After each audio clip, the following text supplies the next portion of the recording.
Recording in Present. progress. Ms. Escobedo? I think you're on mute, Linda. Present. Thanks. And myself, Mr. Johnson, present. Okay, great. And now we'll do the consent agenda. Move to approve the consent agenda, which is the minutes of August 9th, 2021, a gift acceptance from Mr. and Mrs. Langen, a $1,000 gift to the Council on Aging gift account, and the town accountant warrants of October 28th, 2021. Is there a second? Second. Okay.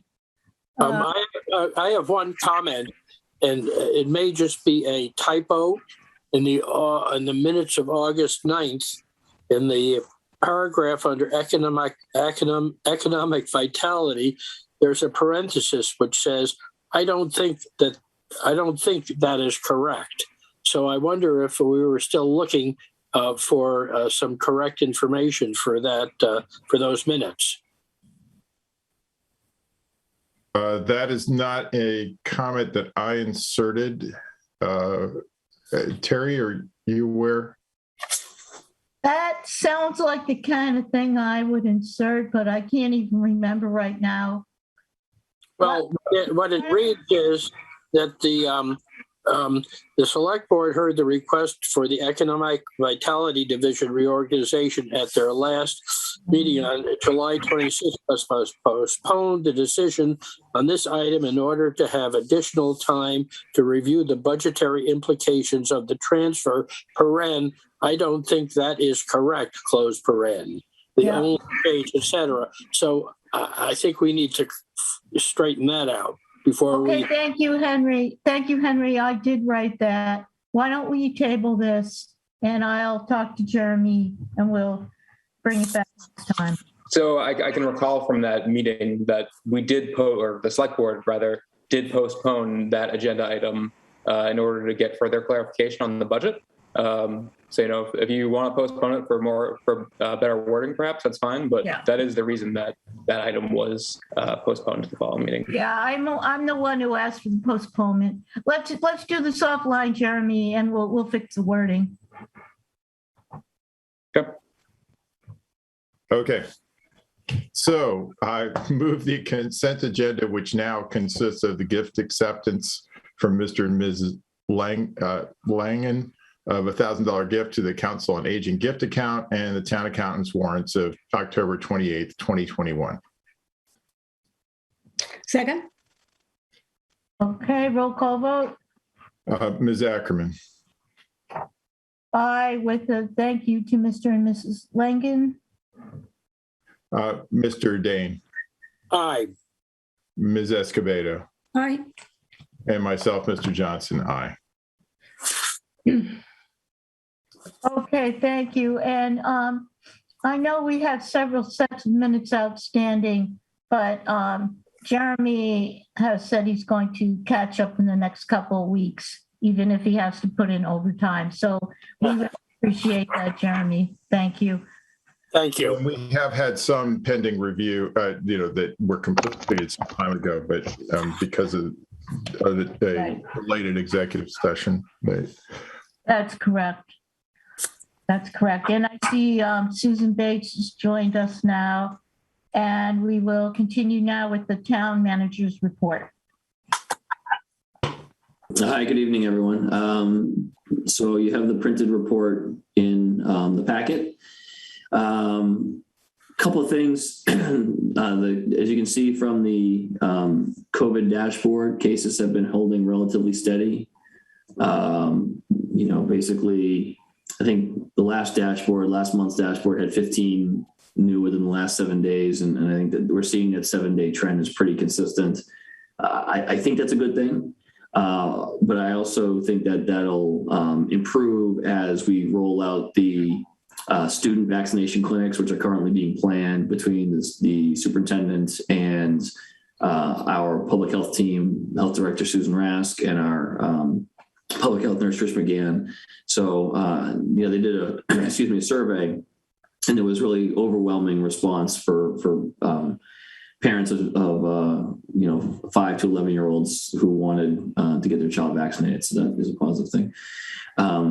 And I should say that is, I believe that'll have a positive impact on our COVID positive case numbers. A few other items in there I won't dwell on. I think one of the things I want to touch on was yesterday, late morning, there was a car accident. A car hit a telephone pole and caused a pretty significant power outage and some broadband outages as well. If you were in West Concord and you lost power during the day, it was really a result of a car hitting a telephone pole.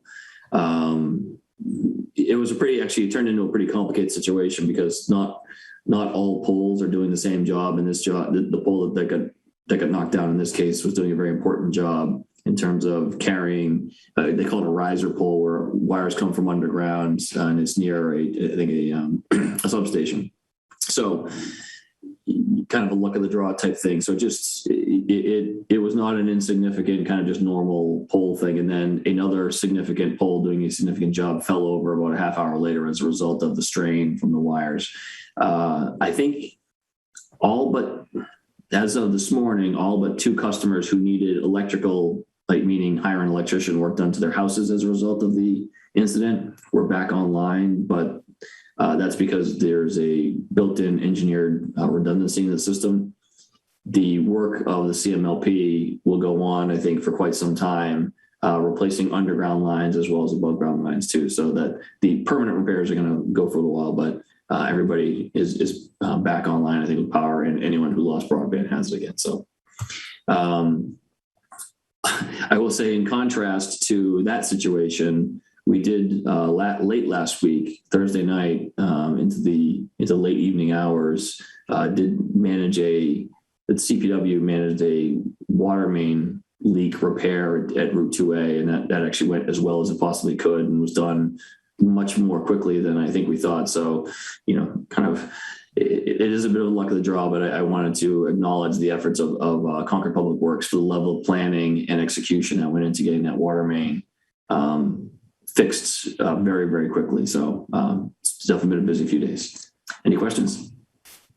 No, I actually commend the CMLP for fixing that outage in time to not have big impacts on a lot of the community. I realize that is right next to a substation, and that was just a complete freak accident, I think, that somebody would hit a pole there. So thanks to them. Right, and I wanted to commend the CPW. That's a terrible location right near the Rotary, and they did a really excellent job getting it done so quickly. Are there other questions or comments from board members? I have a question or a request with regard to another item in the town manager's report. At the very end, there is mention of a draft of an operations manual for codifying procedures of the town employees. And I think that in some respects, some of those procedures, I think, will should reflect policies of the board with regard to the relationship between the members of the community and the town employees. And I request that the board be kept up to date on the drafts of that operations manual, so that we are able to have some input into the portions of these policies that are not strictly mechanical, but the ones that do affect the interface and interrelations between town employees and town residents. So I think certainly happy to talk about the types of activities and operations that we do conduct daily. And I think once we have the operations manual, I mean, certainly it's a public document, but I think just the very idea that it is an operations manual for town staff and town operations, it makes it that It's something that we're working out. The people that actually do the work are working out internally with the goal of providing the highest quality services to both the select board and to the rest of the community. I mean, some of the stuff is pretty inside baseball things, administrative procedures for payroll and things like that. It's not really a policy document in any way, shape, or form. So, but happy to talk about that in a future meeting, or if you want to check it out offline, happy to do that too. But it's really just a operations thing. It's not a policy document. Well, Mike, but there is a lot of overlap. For instance, issues about office hours and when offices of the town are open to the public, which functions are carried on remotely, which functions it is desirable to have conducted in person, even if less efficient, and that type of thing. I understand that which drawer the debits and which drawer the credits go in the accounting office is not something that we are concerned about. What I am concerned about is stuff like, somebody talked to me about getting a notice of an overdue tax bill, going down to the townhouse to pay it at 3:00 in the afternoon, and the townhouse was closed. So, I mean, I am concerned about that type of thing, and whether there is a benefit to having people have personal contact with town employees over the matters that affect them, rather than having to go online and deal with phone tag and internet and so on.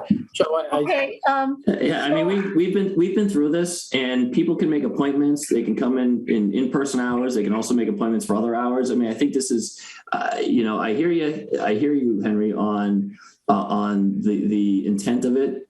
All I'm saying is that there's a kind of a dividing line here that I think we need to be respectful of. And, we have taken tons of feedback from the public when we came up with our plans, but saying that we have a different hours structure, which gives us great scheduling flexibility for employees, prohibits the ability for citizens to engage in person with town employees, just simply is not correct.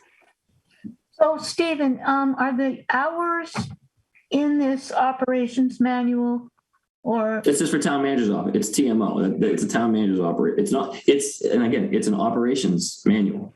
Right. And are the hours of the TMO one of the topics in this operations manual? Amongst the many operations topics that are addressed, yes, the hours of the town manager's office are in there. But I mean, the hours, are posted on the website. All So. right. So why don't you let us see it and decide what aspects of it we have an interest in? That's the job. I guess the way I view it is it's not a policy document. It is an operations document, and I guess that's how I view it. And like I said, Henry, I'm happy to talk to you about it offline and get your feedback on it and talk about what things are important to you. But it's not a matter of public policy. It's a matter of just operational decision making. All right, why don't we do that? And also, Stephen, I'm going to take you up on your offer to bring in a draft when you have it. We'll put it on the agenda. But if Henry, if you would talk with Stephen offline, that would solve some of this as well. Thank you. Are there other questions for the town manager? Okay, I have a few brief chair's remarks and one question for the board. First of all, I want to thank Matt and for running last meeting. Excellent job. I watched the tape, and I think Susan was clerk, if I recall. Thank you very much for doing that. Next announcement. I just want to let the board know that, as you'll recall, we appointed one of us to follow up on a possible settlement opportunity concerning Estabrook Woods, but nothing came of that. So we are pretty much finished with that, trying to do that with that particular idea. And another announcement is that our next meeting, November 15th, next Monday, will be a focused meeting on Envision Concord. As we know, many boards and committees have been working diligently to get their portion of it to us. And we'll be talking a little more about that tonight. Okay, question for the board. Do you wish to continue meeting by Zoom, or do you want to try meeting live again?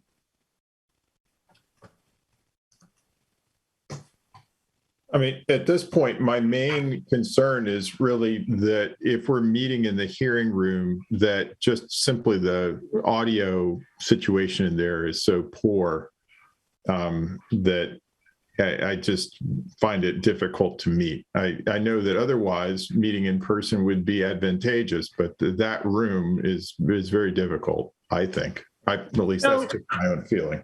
Right. So what about Kai's Road?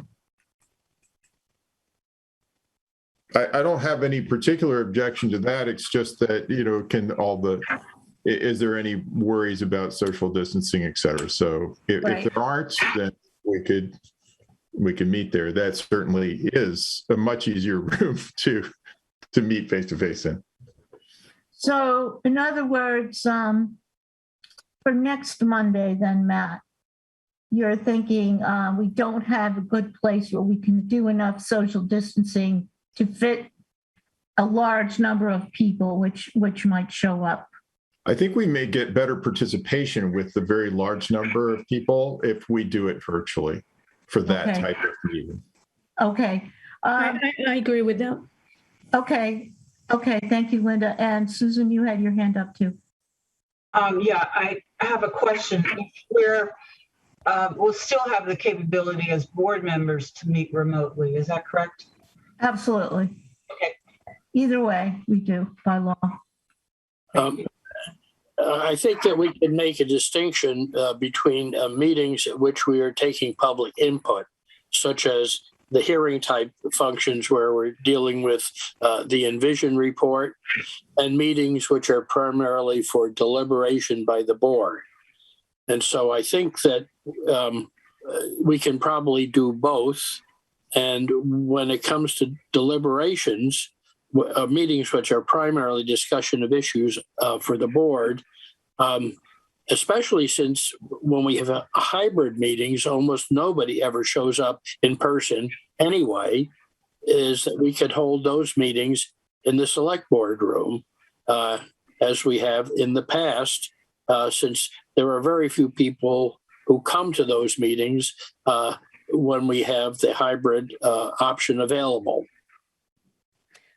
I would, go ahead, Linda, you raised your hand. That's more polite. So therein lies my concern in a different direction. I find the hybrid meetings very difficult when we cannot see who is attending from the public. I just, and also the public has complained that they cannot see each other in terms of who's at those meetings. So I don't find those hybrid meetings advantageous at this point. Okay. So would you be promoting fully virtual meetings then, Linda? Is that the net? Yeah, for the most part, yes. Okay. I'm open to meeting in person if it's not a meeting like the one we're having next week. But, I also definitely would defer to other members if they have objections. Right. Like, for example, tonight we have 31 participants right now. If we had a hybrid meeting and most of them were on Zoom, okay. But if they all showed up, then it'd be very crowded in the select board room. So that's what we have to figure out. Susan, you had your hand up? Yeah, I was wondering if the select board room had the capacity for us to do a hybrid meeting. I know the hearing room does and Kai's Road does, but I thought there were a limited number of rooms where we could actually do that. Right. I don't think it's ready yet. They're working on it. if I'm not mistaken. Okay, well, I'm getting the sense of the committee.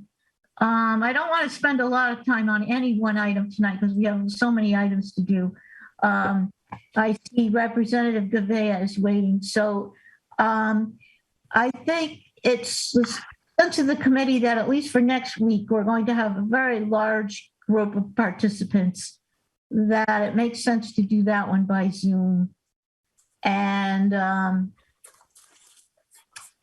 after that, well, Henry, I guess you prefer live. Linda, you prefer Zoom. Matt, you could go either way. I could probably go either way. What do you think, Susan? I generally prefer in person, but I'm going to be Zooming for the next several weeks. I won't be able to be there physically. So okay, then what I'm going to do is we're going to talk about this. We're going to continue by Zoom, and we're going to talk about this again in 2 weeks. November 22nd, we'll talk about this again. Okay, I'm not going to take public comment at this time, just because we have a very busy meeting. And Representative Gavea, thank you so much for attending tonight. Of course. And we have 2 things to go over with you tonight. One is our special legislation. We have quite a list there. Yeah. And also our second item is really anything else that you want to get us up to speed on. We will be talking about redistricting later tonight anyway, if you want to stick around. So what can you tell us about the special legislation? Sure. So on your behalf, I filed 4 home rule petitions. All of them have had hearings. The most recent one was heard just a couple weeks ago. They are all in process except for the liquor licenses, which you may recall came up last session. It was filed a little bit later in session, so we just simply ran out of time. I literally was in direct communication with the chair of the Consumer Protection and Professional Licensure Committee at 11 o'clock at night on that last day of session, trying to get it pushed through.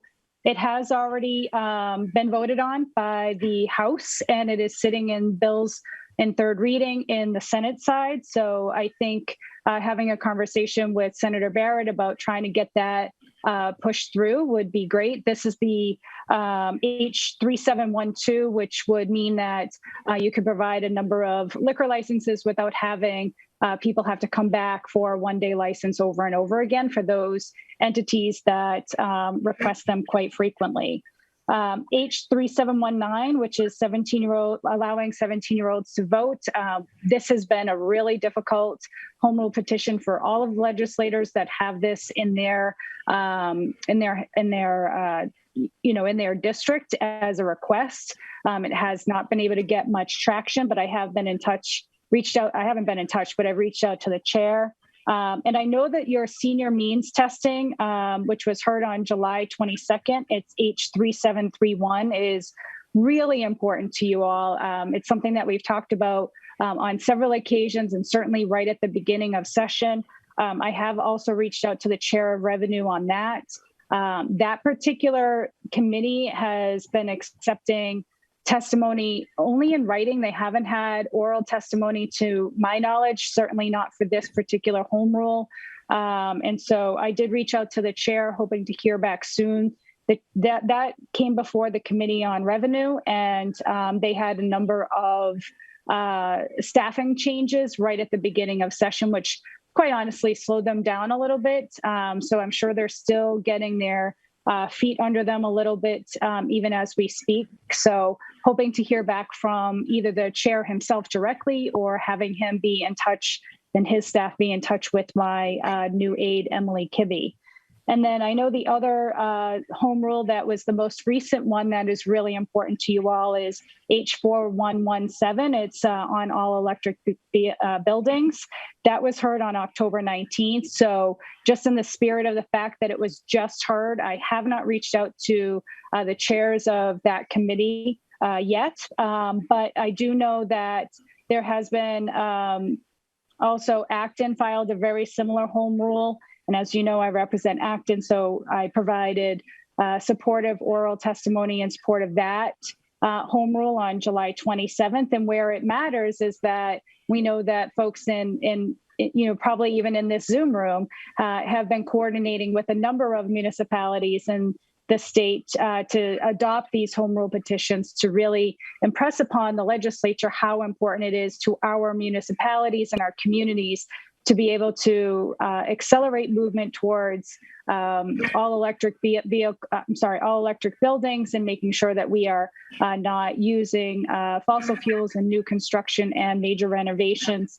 And you may know that I filed, along with Senator Eldridge, H2167, which was also heard in July, which will be basically statewide enabling legislation. So municipalities don't have to go through the process of filing a home rule first, bring it to the legislature for adoption, and then moving through the system. So that was also heard on the same day that Acton's was. It's simply just that Acton had adopted their home rule sooner than you all did at your town meeting.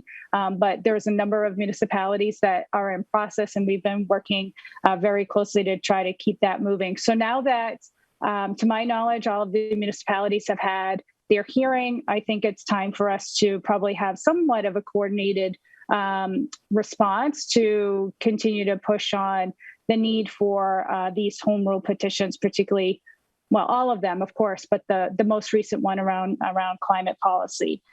So those are the things that I think you wanted to know. Those are the ones that I filed on your behalf.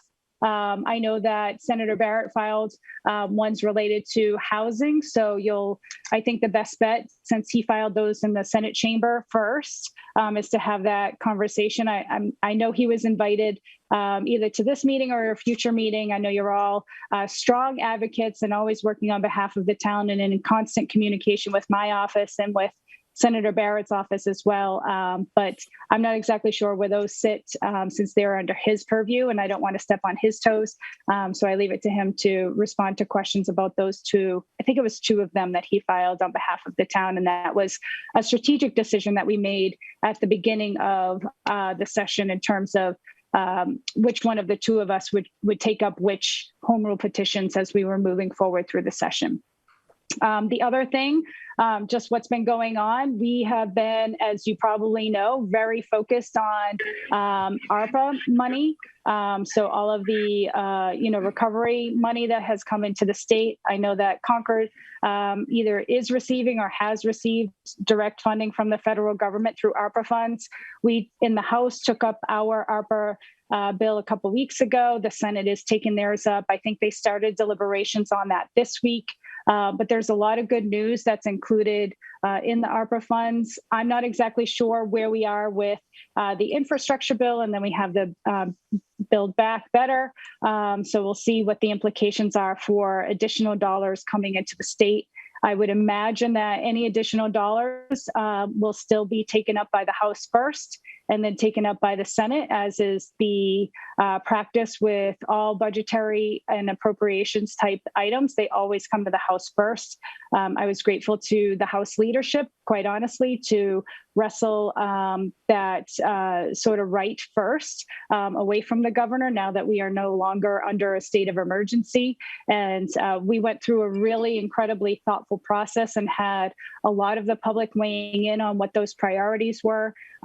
So just really proud to say that, a big portion went to housing. We know that we are facing an incredible housing crisis all throughout the Commonwealth. So $600 million at the very least in the initial proposal goes to housing. At least $350 million goes to environment and climate change mitigation. $777 million at least goes to economic development. $750 million to workforce, $765 to health and human services, and another $265 million to education. That was the original proposal. We had amendments that were heard.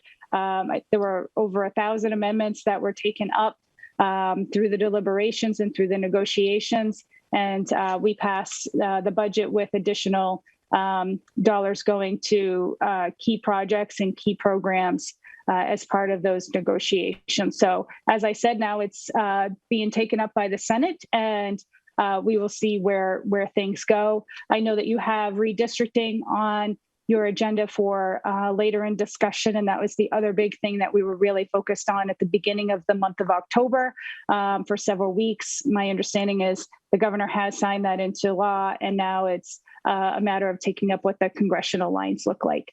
So here to take questions. Always love working in partnership with each and every single one of you individually, as well as a full body, and of course with the residents of Concord. Thank you so much, Tammy. Of course. Making time to come see us tonight. And do we have some questions from board members? Linda? Thank you, Representative Kouveia, for being with us and for all the work you're doing on our behalf. I just have a question. It's really a reality-based question in terms of some of our home rule petitions have now been up there for 2 or 3 years.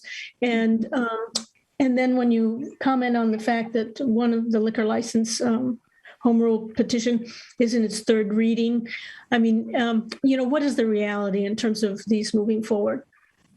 I would imagine that the liquor license one, I don't see that would be held up, but that's a conversation now for you all to have with, and I'm not trying to punch this. I'm not in the Senate, so I can't speak to conversations that Senator Barrett may have had in trying to move this particular home rule forward. I think the ones around climate change are a little bit more challenging, as is the ones around lowering the voting age, because that one has never really fully gotten off the ground. I have impressed upon the chair of revenue just how important the senior means testing one is. And I know, at least in the past, when the transfer fee has come up, and that was also in the revenue committee last session, when I met with the chair of revenue, he was really appreciative of the way that Concord drafted the home rule and passed it, and the language that was included in that. He was more amenable to that than how some of the other home rules have been written for other municipalities across the state. It's hard for me to predict what's going to happen with these home rules and what's holding them up. But I can't imagine that, particularly the liquor license one, I can't imagine that one is necessarily going to be held up. And I'll just keep pushing on trying to get the senior means testing one over the finish line, because I just know how critically important that is to you all and to residents in the town. Thank you for that. And so are we in the same situation where the legislature would need to act before the end of the year? Not this calendar year. So we're still in session all through June 30th of next year for formal session. And that's when we take up more controversial items. But we still are technically truly in session all through the full calendar year of 2022. So from July 1st on, we take up, traditionally, we take up non-controversial items. So I don't know where some of these would fit in. I would imagine that H4117, the most recent one around all electric buildings, that would count as more controversial. So if that one does not get moving along before June 30th, then it's probably something that's going to need to be taken up in a future session. I think that this is a newer idea for the legislature. As you know, the legislature moves pretty slowly and deliberately. And sometimes that's really important and really good. When it comes to our climate crisis, I know we all feel that sense of urgency. We want it right now. That one, I do feel a little less hopeful of it moving, which is why Senator Eldridge and I filed the statewide enabling legislation to support municipalities and being able to move faster rather than slower, just given the state of affairs when it comes to our climate. So truly it's as I said, through June 30th is when we're in formal session, and then through the rest of the calendar year in 2022, we are in informal session. So, thank you very much. Just so I understand, You're welcome. Just so I understand, I seem to recall that a year ago, if the legislature had not acted on December 31st, we had to refile. Is that correct? That was true. Like It wouldn't have been December 31st because we did not end session on December 31st. We ended session on January 5th of 2021. So it goes through the last day of session. Okay. January 5th. Okay. It's 2 sessions worth, and I'd have to look at exactly when you all filed your original home rules, but some of these you will have to probably take up again. I do think the lowering the voting age you'll have to take up again. I'm not sure on your senior means testing. Certainly not on your climate change bill, the all electric buildings, since that is so new. And the liquor license, I think, is going to move, and I think you'll see that adopted. I would be surprised if it doesn't, but I'm not making any promises either. Okay, well, the part I'm confused about is in some years it expires on the day of the session, which was January 5th, but on other years it keeps going all the way till June 30th.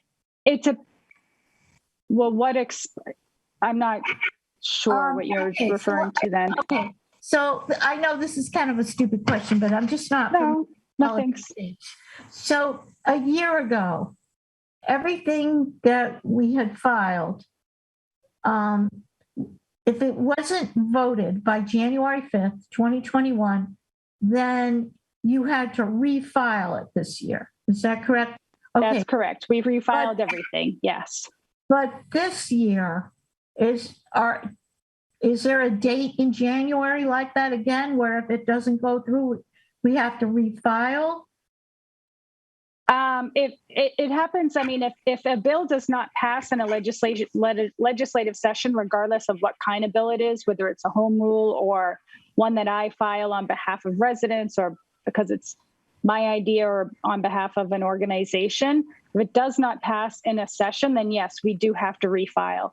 With home rules, the additional sort of hurdle is that, and I don't recall the exact language around this, but I think it's 4 years worth.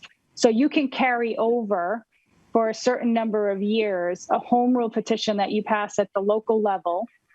So we file it as a bill. And if it does not pass in that session, then after a certain number of years, and let's pretend that it is 4 years for the sake of argument, and it aligns with the 4 years that you have 2 different sessions. If it doesn't pass in that, then it does have to go back to the town and get retaken up as a vote.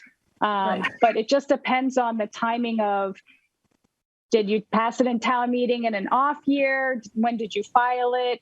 Because the liquor license bill, for instance, was a late file bill, which is why it got held up a little bit, because you passed it at the town level halfway through the session. It wasn't filed at the beginning of the session. So that's why it slowed it down. But given that you're only in the second year of that home rule, you still have another 2 years without having to take it back to town meeting for a vote. Okay. I guess the part I'm confused about is, does the session end in January this year or not? I don't know when it ends. They haven't told us when it ends yet. Sometimes the reason why it extended is because of COVID, and we had a speaker change and everything else. So it's a slightly different beast than normal. And it also goes by, it has to do with it. It's like the first Wednesday of the new session is the first day, and it has to do with New Year's. I don't remember all the details of why we extended through January 5th, but that was the case. I can find out and let you know. I'm confused. Okay. It explains. Okay. Matt. Yeah, so I understand that you're deferring a little bit on the housing items, but I just do want to emphasize that we are seeking some ongoing way to fund affordable housing in Concord each year. Sure. For the last few days, we've been making allocations against free cash, but it's not really a very sustainable process. And so a lot of times with these, it seems like lining up with other communities that are pursuing similar goals, or just a top-down statewide effort, is the more effective way to get going here. And I just didn't know if you had any advice for us. We've kind of thrown these two things out there: real estate tax, transfer tax, or building fee permit surcharge. Is there some advice you give us? Because we really are still in the hunt for this. Yeah, and I, as you're probably well aware, I'm talking to municipalities all across the Commonwealth, and housing is the number one issue that has come up, and people are looking at all different kinds of solutions and ways to try to solve this problem. So I fully hear you on the desire to identify ways, and you all have already done this at the local level, and you just need the state to act to be able to create these pots of money so that you can fund affordable housing. I would say just keep doing the work that you're doing, keep working with Senator Barrett's office to, at the very least, get the home rule moving. But my understanding from meetings that I've had over the course of the last 2 years is that there are folks in Concord who are working with, and I think there's even some folks who are here from the public who are sitting here in the Zoom who have been working with other municipalities such as Cambridge, maybe even Somerville. I know the Vineyard has taken this up, numerous times in Nantucket because they have such a problem. And there's more and more municipalities. Here's the thing that I would perhaps encourage the town to start to think about and explore is workforce housing. This is the thing that I'm hearing come up more and more as a strategy to try to create opportunities for more affordable housing. So your teachers, your firefighters, your police officers, your school nurses, and other folks who really need to be local to town for all the reasons that just to be more accessible and more local, that there are other municipalities that are exploring other ways to support it. But, we do need to make sure that towns are moving towards, allowing to build auxiliary units. And, we do hear in multiple places that, it's a little bit tough in terms of NIMBYism, and that I don't want a multi-unit dwelling in my neighborhood. But the reality is that we need housing to be built in municipalities, including in Concord, as quickly as possible, because people are getting so priced out. And it's truly changing the nature of our neighborhoods. And I'm sure you're not quite seeing it in Concord, and you may or may not ever see it in Concord. But I would look to what's happening in other municipalities that do rely a little bit more on tourism than perhaps Concord does. And I know you do have a strong tourism base, but in the municipalities that truly do rely on tourism, they are really struggling around affordable housing, and they're struggling to be able to support their families who grew up there and being able to stay there and being able to afford to go to the local restaurant or the local shop because they're just simply priced out. Doesn't seem like that's happening in Concord yet, and hopefully it never does. And hopefully at the state level, we can take the action that's needed to invest in housing for all levels of income that families have. But my advice is to just keep working with other housing advocates to look for a multi-pronged solution. This is not going to be a silver bullet. I do think that the transfer fee and the additional, fees on other permits and such are a good step. But as a state, and this is on the state legislature, not on you all at the local level, we need to be investing more in our housing shortage to make sure that we're supporting all families, including those families that do want to stay in Concord. And I remember, when I was first elected, I went around and I was talking to a lot of different families, particularly elders who were just really concerned that their kids could not stay in town because they can't afford to be able to stay in town. So looking at what the local regulations are around the size of houses. Can you tear down a house and build up, a large piece of property that over time means that young families simply cannot afford a to put down a down payment on a 4,000 square foot home. And that is changing the nature of towns all across the Commonwealth. So that's how I think about that issue. But again, working with Senator Barrett to figure out, particularly on those 2 home rules that he filed on your behalf, where those sit, I think is a really good first step, and then working in coalition with other folks across the state.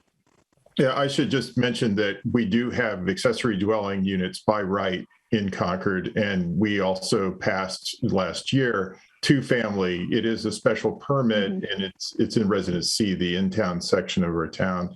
And then finally, we revised the demolition delay bylaw to try to limit that impact of the tear down. That's great. So we've been trying to pursue these progressive policies. We also have a mixed use zoning change proposed for the area around the depot, for the Thoreau Depot district. So it's just that we need funding mechanisms. We, recently had a 2-bedroom unit proposed of affordable housing, $700,000 construction cost, even without the land. So, it's a real challenge creating incremental units of affordable housing. Absolutely. Thank you for that. Thanks. Susan? Yeah, I just had a process question for Tammy. Now that it looks like Concord is not going to be just in the Middlesex 14th, but it's going to be split between the 14th and the 13th, we'll have to get both reps filing the same bills. Is that correct?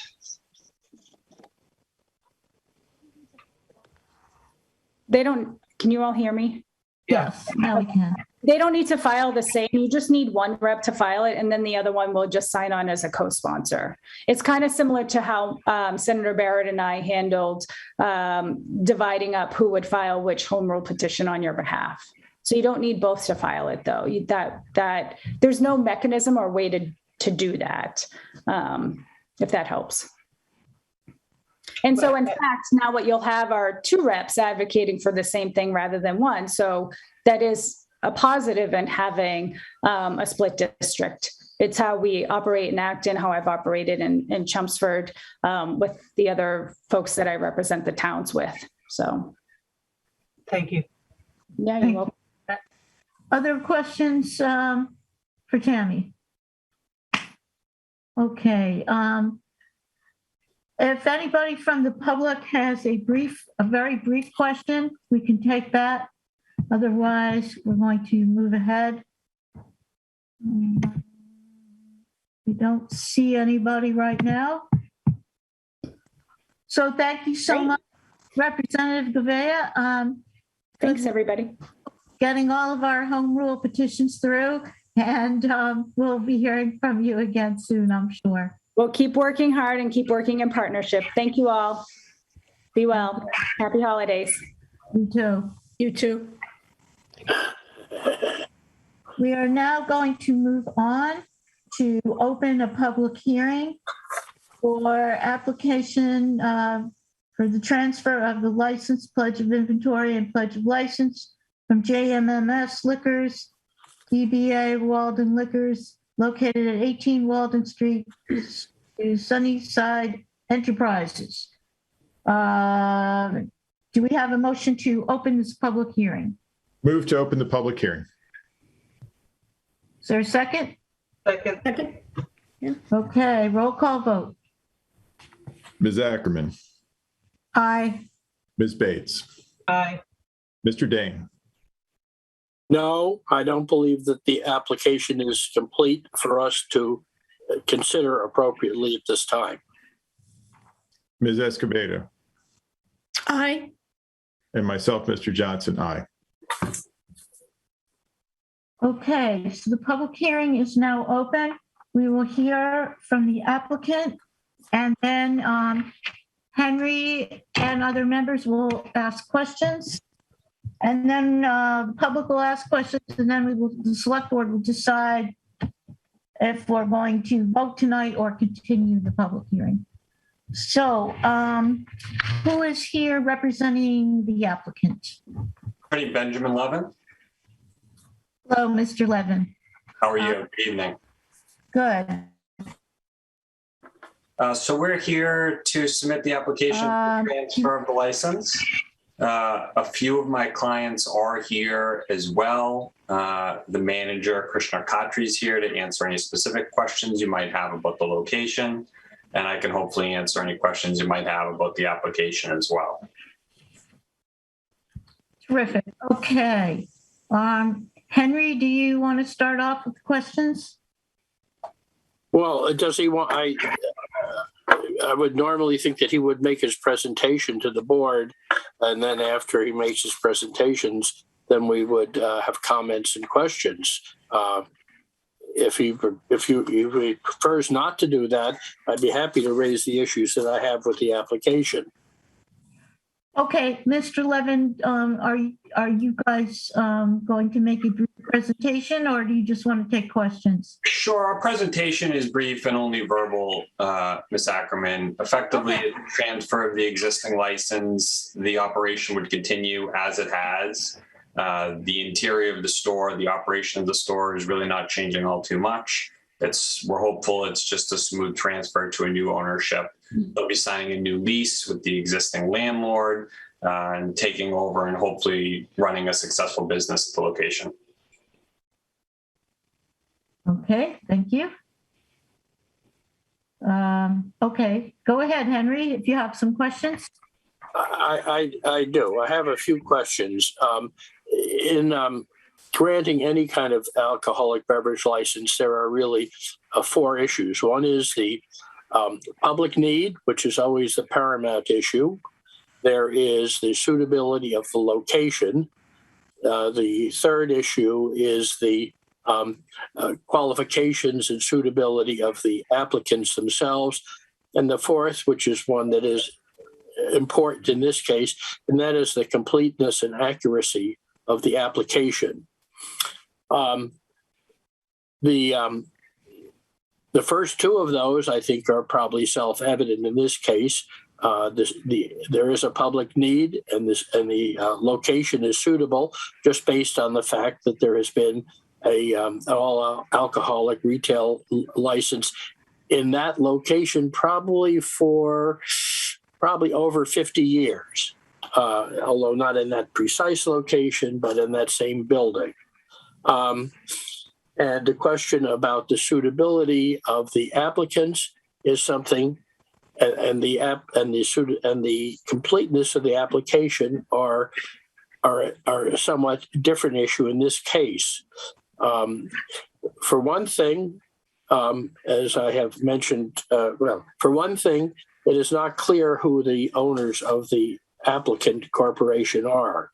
There are listed in the application some 12 people, each of whom is said to own 10% of the stock of the corporation. That would mean the stock had 120% of its stock owned by these people, which it cannot be correct. Have you seen the producers? I've seen a lot of things, but I don't know if that's a technical error, whether these percentages need to be adjusted or what it is, but it is not correct. Okay, so let's let Mr. Levin answer that question. Sure. So I'm not quite certain where Mr. Gaines finding the application. There are 10 individuals, each owning a 10% interest in the corporation. Well, not if you look at Schedule 6, which covers 2 pages. The first page has 7 people on it, and then there's another continuation page on which 2 of those same people appear. But then there are 5 additional ones. So you add up all the different people who are listed on Schedule 6. You get more. You get more than 10. So it must be a typographical error then. There are 10 individuals, each with a 10% interest. Well, you look at it's hard with names like that to have a typographical error where the names are not correctly spelled or anything like that. There are definitely more than 10 different names listed on Schedule 6. All right. So That needs to be corrected, obviously. Something you can correct, but it needs to be corrected as to who the owners Okay. are. Okay. Okay. Secondly, a very important part of the application is not only the ownership, but the source of the funds. The source of the funds that are being used to purchase the assets and the inventory of the seller. There is no reference on the section of the application which deals with the cost of the inventory over and above the $375,000 purchase price. That $375,000 is for the assets only, exclusive of inventory. There is no mention on that section of the cost with regard to purchase of the inventory, even if it is to be determined or if it is subject to appraisal. But there is an important factor, and that is the inventory is being financed by the seller. The seller is taking back a secured promissory note for the value of the inventory, and the seller is not listed on that schedule as a creditor of the buyer, nor is that seller listed as a secured party who has a security interest in the license or the inventory, which is what the seller has. So that the financing of the transaction is not correctly disclosed. Okay, so let's let Mr. Levin. Certainly. So in this case, there was an option that was in the asset agreement that you've received that does talk about the option of seller financing. However, in this case, the bank is financing the balance, including the additional inventory count, which obviously hasn't been completed. Once the inventory count has been completed, the bank will be financing the additional acquisition of the inventory as well.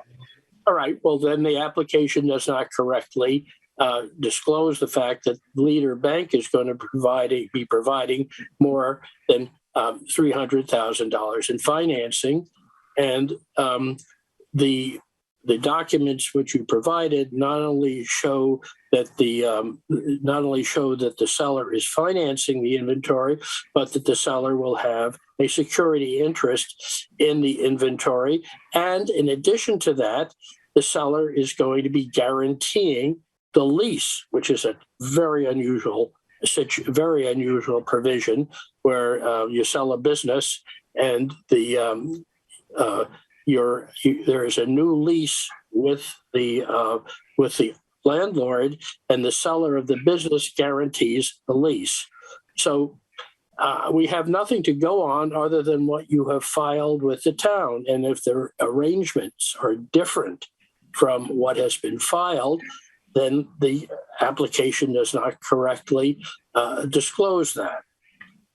Mr. Levin? So what we could do is we could file an amendment that would outline the fact that there is no seller financing, that Leader Bank is taking on additional debt. The challenge is that without knowing the inventory count, it would be difficult to state that amount. So we could do that. As far as the guaranteeing of the lease goes from the current sellers, that will not be the case. Those guarantees are going to be removed. That was done in error at some point and was not removed, but it was after the fact, after this application had been submitted. So that's one more thing, one more aspect in which the application and the attached documents are not accurate and correct. Another issue is that there is no information about the qualifications or background of the person who is designated as the manager. He is merely described as a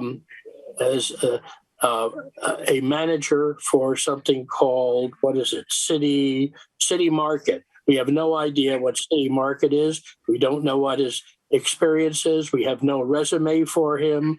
We don't know anything about him other than he appears to have a job at some place called City Market. We don't even know, for instance, whether he's tip certified. There's nothing there to show that.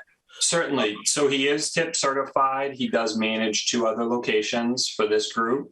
The certification is not a requirement of the application, so we can certainly provide that immediately for your files. But he is qualified and has managed at other locations. The issue that's before us as a licensing authority is to exercise a discretionary power so that we can legitimately ask for more assurance with regard to the qualifications of the purchaser of this business than is strictly required by the law. So, okay, and that is what I expect. And that is why I also think that when it is listed that some of the stockholders and officers of the corporation have other licenses, other alcoholic beverage licenses, it is of interest, at least to me, where they hold those licenses and how many of them they hold, because there is a limit on the number of licenses somebody can hold, and it merely says they have licenses in certain towns. I myself, at least if I had the time, would think that it might be valuable to actually have somebody from our board go and visit the facilities that are owned and managed by these people to see whether they are in fact well run, clean, and are the kind of business that would be appropriate in this in the town of Concord. Finally, in that score, I think in every other license application for whether retail or on premises, whether a transfer or original issue, an investigation has been conducted by the Concord Police Department into the background of the proprietors of the applicant, and has given a recommendation to the board on its opinion as to whether the people who are the buyers are suitable people to hold the license. That is something that, as far as I know, we do not have in this case. I think that covers most of my concerns, which just means that it isn't that you may not be able to satisfy these concerns, but I think the application definitely does not address many of them and doesn't, at least as far as I'm concerned, doesn't satisfy me with regard. Okay, thank you, Henry. Let me see if I can summarize what you're looking for and see if I have this right. So, first of all, there was some sort of typo where it was 12 different individuals and there should be only 10. The second one was Mr. Levin, you said you could possibly file an amendment. I believe Mr. Dane was asking about removing any ambiguity about whether or not the seller could have a financing interest in this, or whether it would be financed by Leader Bank. I think we can clarify that in amendment to the application. Okay. I guess the only question I would have for the board is that without knowing that inventory count, that's difficult to put a fixed number on it. It can be estimated, or it can be shown as to be determined, which I think I would find reasonably acceptable. I've been in that situation myself, and I know how the difficulty of it. But you have to address it. Right. Okay. And then the third thing would be to remove the part about the guarantees of the lease, because that's not going to be happening.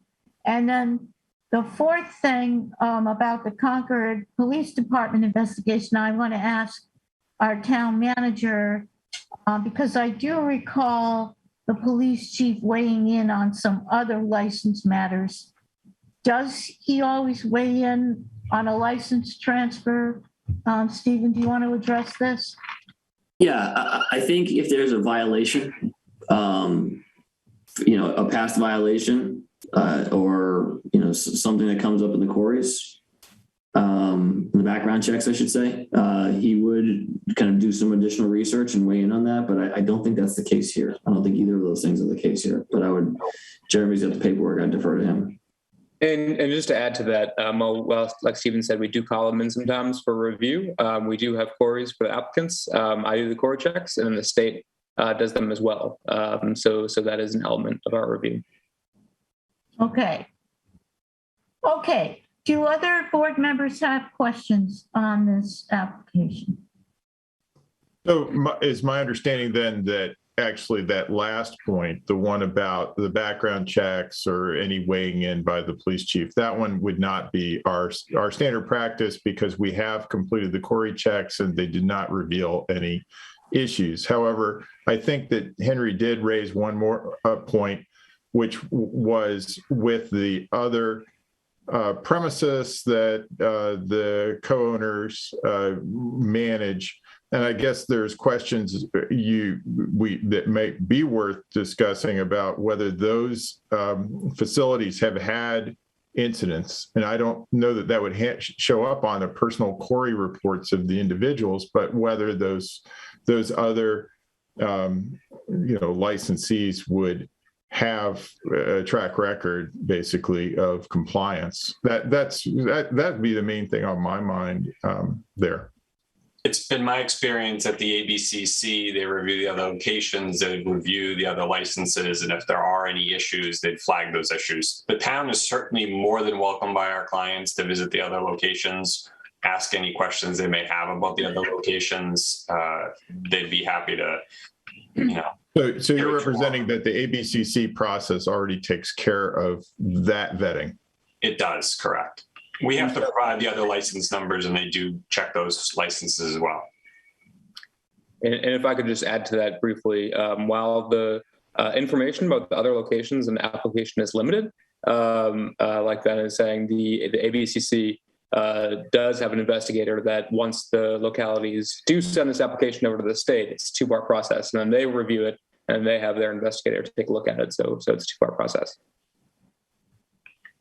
All I can say is that I have been doing liquor licensing in this town for 30 or 40 years, and these are issues that have always been considered, and we have always gotten an opinion from the either from the police chief or from his investigator on every single one of those instances, whether or not there has been a violation. I'll give you an example. For instance, with regard to the Concord gas application, there were no violations there. That was an application for a new license. The police chief provided his opinion as to the fact that the issuance of that license was not appropriate, and the board nevertheless voted to grant the license. And I'm not saying that the board has always followed the advice of the police chief, although it certainly should be given great weight because there is an enforcement issue. And I think if you value the services of the police chief, you have to respect his opinion in matters that affect his jurisdiction. However, whether or not that advice is always followed, it has always been given. Okay. Other questions from the board? Okay. Are there any questions from the public?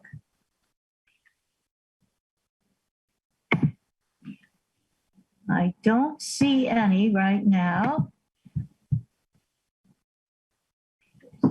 So I guess it's up to the board to decide if we would like to vote this tonight or continue the public hearing to a future meeting. When Terry, excuse me, you have a public comment before. Oh, thank you. Pamela Dritt, you have a comment?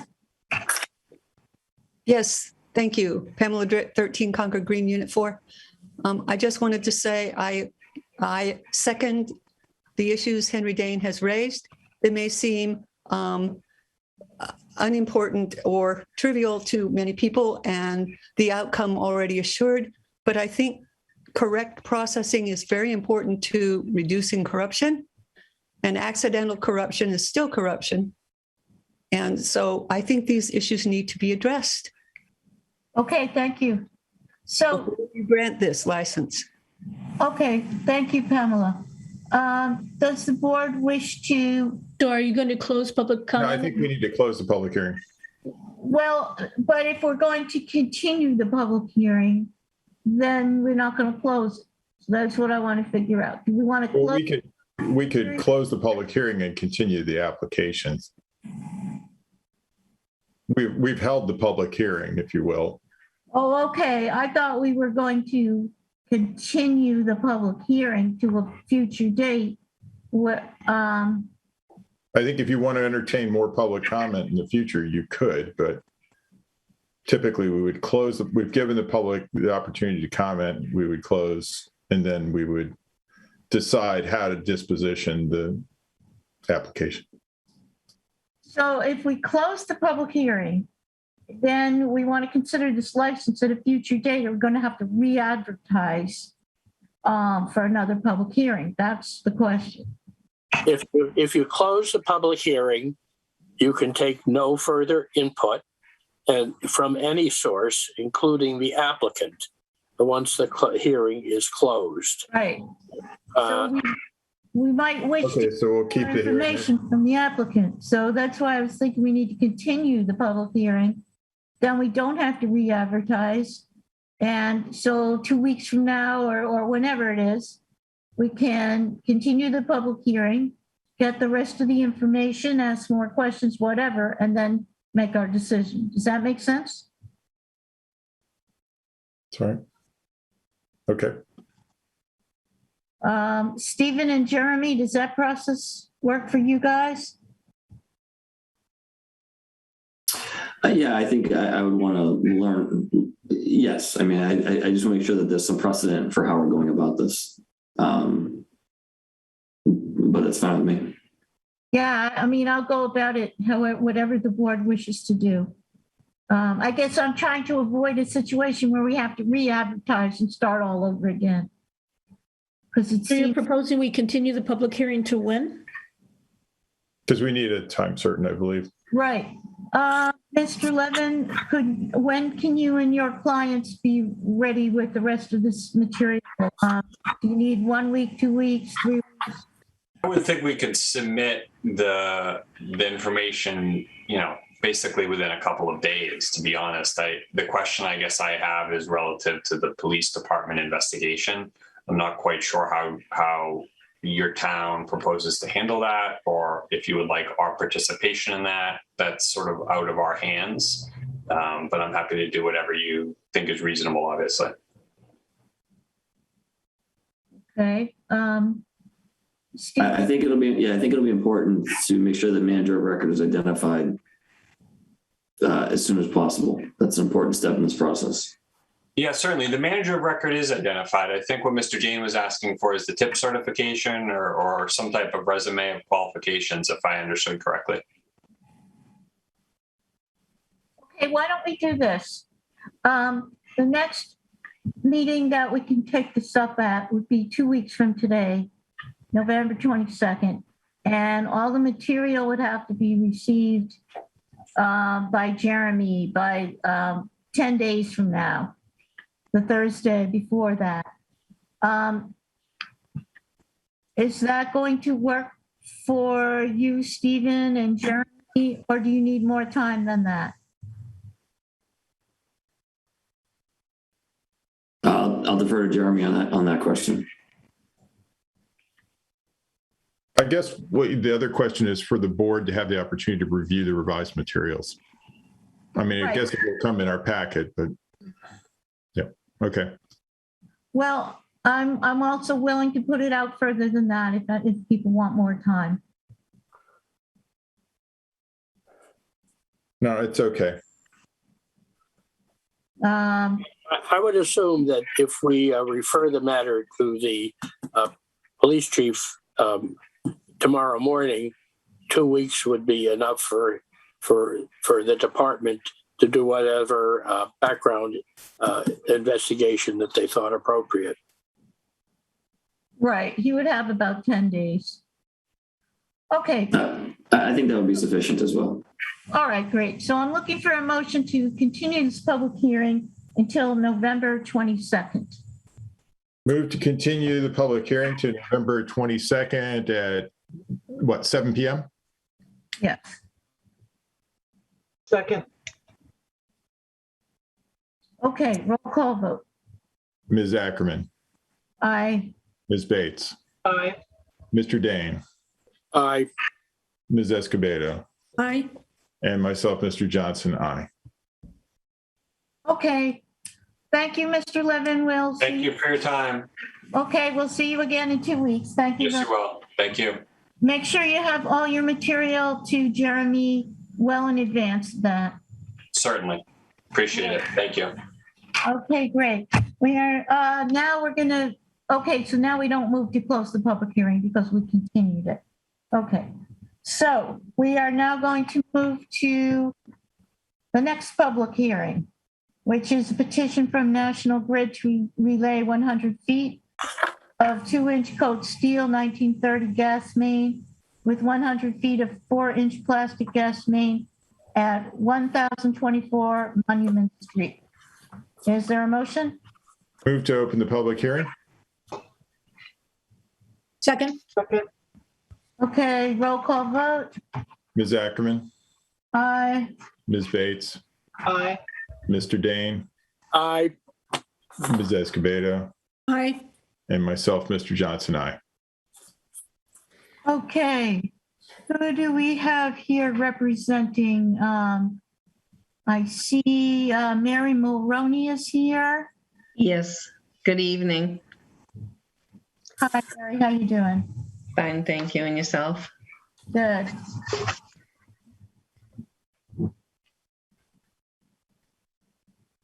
I'm here on behalf of National Grid, and we request your consent for National Grid to relay approximately 100 feet of 2-inch coated steel dated back to the 1930s gas main, 100 feet of 4-inch plastic gas main at 1024 Monument Street in Concord.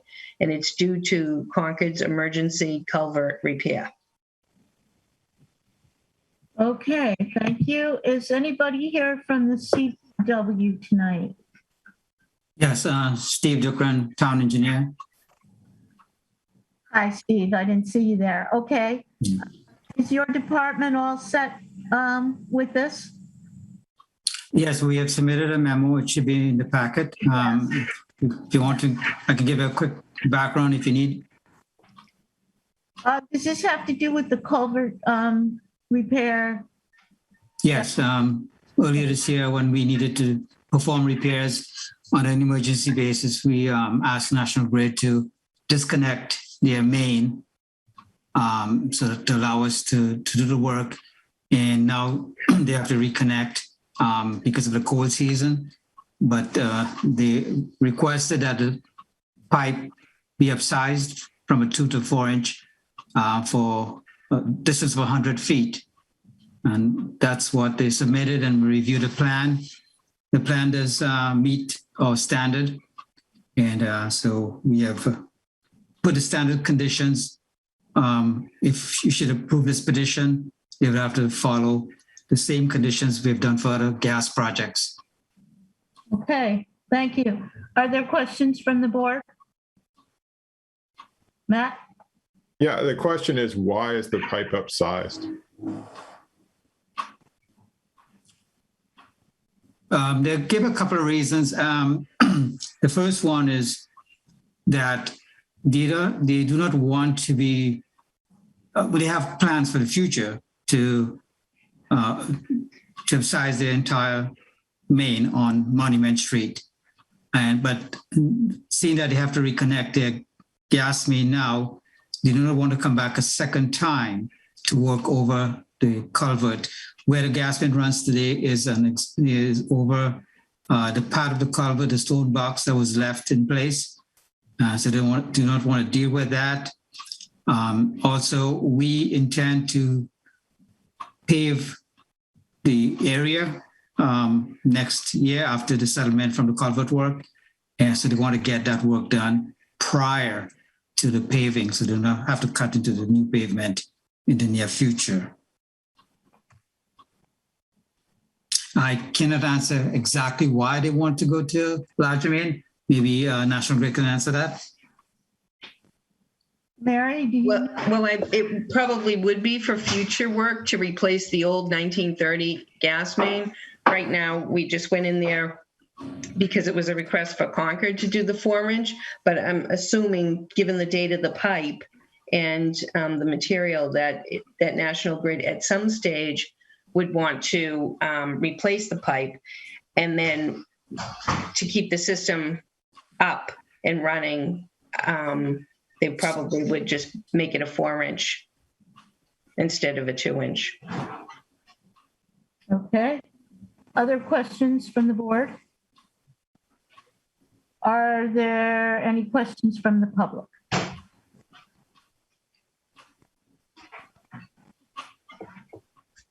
Okay, I don't see any. If there's no further discussion, we'll have a motion to close the public hearing. Move to close public hearing. Second? Okay, roll call vote. Ms. Ackerman, Aye. Ms. Bates, Aye. Mr. Dane, Aye. Ms. Escobedo, Aye. and myself, Mr. Johnson, aye. Okay, we have closed the public hearing. Is there any further discussion? Are we ready for a vote? We'll have a motion. Sure. Move to approve the application from National Grid to relay 100 feet of 2-inch coat steel gas main with 100 feet of 4-inch plastic gas main at 1024 Monument Street with conditions as specified by Concord Public Works in the memo dated October 18th, 2021. Second. Roll call vote. Ms. Ackerman, Aye. Ms. Bates, Aye. Mr. Dane, Aye. Ms. Escobedo, Aye. and myself, Mr. Johnson, aye. Okay, the motion passes. Thank you, Ms. Mulroney and Mr. Dukran. Thank you for coming. Thank you very much for your time, and enjoy your Thanksgiving if I'm not in touch. Thank you. Thank you. Okay, we are running way behind schedule. We have a very busy meeting. We have here Eagle Scout Henry Vladkovsky with an exciting project. And I've told Henry it's going to be a very busy meeting and he has only a very few minutes to present his exciting project. But go ahead, Henry, tell us about your project. Hello, I'm Henry Vladkovsky. I'm 17. I go to CDHS. I'm a senior, and I'm in Troop 132 in Concord. And this is my proposal for my Eagle project. So it's a pretty basic construction. It's a scoreboard that is operated with chalk on chalkboard paint. So essentially it's 2 4x4s as the posts, which will be cemented into the ground, 4.5 feet below the ground to ensure that it's below the frost line, which will be bolted through the front and the back to a pressure treated plywood board, which will then be bolted to a metal sheet. The metal sheet will be maroon, as requested by Concord Carlisle Youth Baseball, who I've been working with, and it will be decorated with for the lettering, for the lines, and just the separation in general in innings. The dimensions of the board are 4 feet by 8 feet. And I'm hoping to complete the project on, I believe the weekend is the 27th and 28th. For approvals that I've gotten so far, my design was originally mine, but then reworked by a contractor, Mr. John Grace, who is a licensed contractor in town. I then went to Concord Carlisle Youth Baseball to get their approval. I've been in contact with Miss Ann McKeown about getting other approvals. I met with the Recreation Commission, I believe it was the 2nd, and got their approval for the design because it'll be on their property at Emerson Field for the 90-foot diamond. And then I talked to Mr. Aaron McClosko, the highway and ground superintendent, about getting a check of any irrigation systems around the area before I dig to ensure that there are no problems with that. So that should be happening in the next few days. Some more specifics about the location. It is on the third base side in the foul territory, approximately 20 feet, I guess it's like 120 feet down the third base line and 10 feet from the fence that divides the sidewalk and the field. Generally, the gist of my entire project. Thank you. It sounds like a very exciting project, and I saw the photos. Did the rest of the board get those photos today? Yes. Good. Good. Excellent. Okay. Do board members have questions? No questions? Yeah, Henry, I had asked a question at the Rec Commission meeting about the sign bylaw. And again, I don't even know whether the sign bylaw applies. Did you follow up on that? Was there any sense about that? I checked. I did not get a response from Ms. McCune, who was at the meeting, in reference to that, but I checked and it didn't seem like it applied here. Well, I do think that in the past there was a similar scoreboard, right? The softball scoreboard, and it doesn't appear that there was any issue with that. So I just did want to make sure that we weren't running afoul of that, but it doesn't seem like it.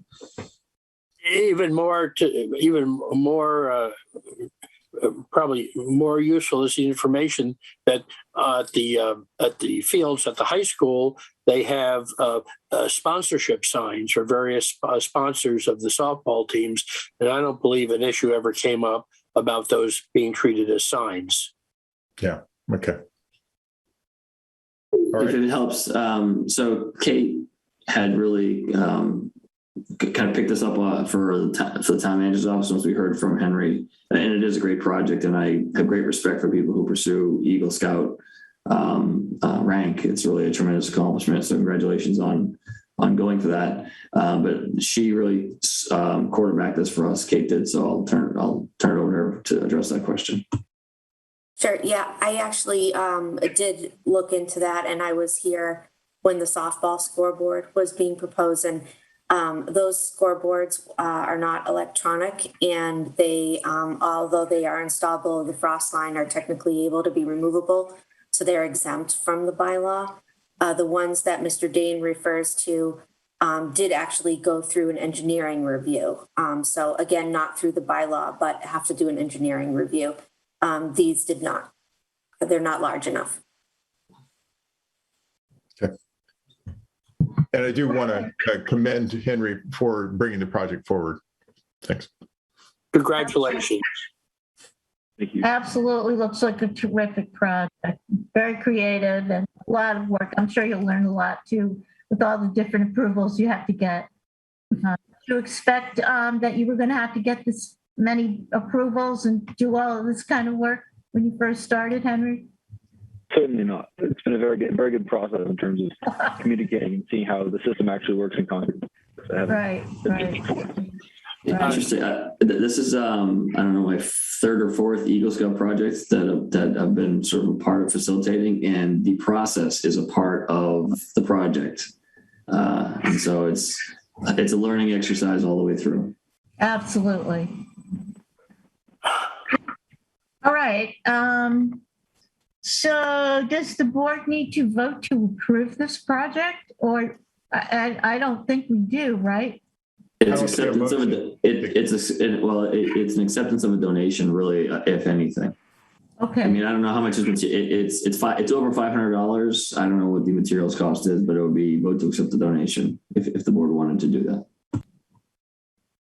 Why don't we just vote to approve it, whether it's needed or not, and give Mr. Vlakovsky our congratulations and hope that he invites us to the dedication of the scoreboard. Okay, that sounds like a good plan. Certainly, there's a lot of support for you, Henry. We're rooting for you to put this in. So I don't think to accept the scoreboard proposed by Henry Vlaskowski for Emerson Field. Second. Okay, roll call vote. Ms. Ackerman. Aye. Ms. Bates. Aye. Mr. Dane. Aye. Ms. Escobedo. Aye. And myself, Mr. Johnson, aye. Congratulations and thanks, and looking forward to seeing the scoreboard. Thank you so much for your time. Thank you. Thank you. Okay, now we're going to move on to the White Pond Advisory Committee. I want to thank this committee for waiting patiently more than half an hour. We're running behind here. I understand that you have the new vision statement, which I've read through. It looks really interesting. A lot of work has gone into it. So Josh Galper and Beth Kelly, are you guys the ones who are going to be addressing vision statement for us tonight? We are, yes. And may I share my screen? We've got a PowerPoint presentation. Yes, I think we can do that. Great.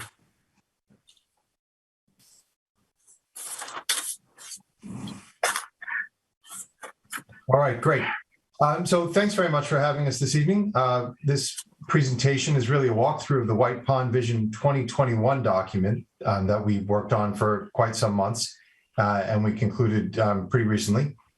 What we'll do is Beth and I will trade off on the slides, and we'll walk you through what we found and some key point takeaways.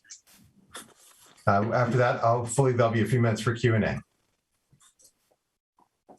So overall, the document, the White Pond Vision 2021, which is now posted on the Town of Concord website, is a call to action for the protection of the pond. As I believe you all know, the pond has been closed repeatedly since 2015 because of cyanobacteria. This is also called toxic algae blooms or blue-green algae. That's all the same thing. These blooms are pretty dangerous. They pose a direct risk to both people and animals.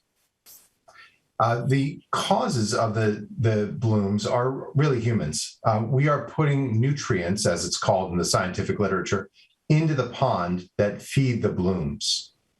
The main nutrients are phosphorus and nitrogen, and some folks comment about sulfur as well.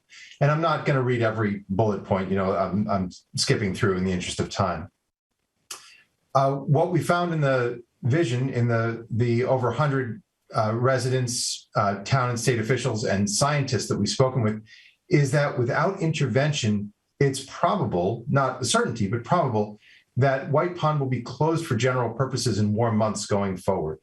These toxic algae blooms create their own ecosystem to the point where they can sort of take over the pond. Moving on to the next slide, I'll pass to Beth.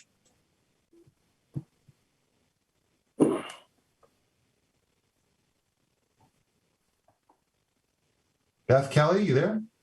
Go.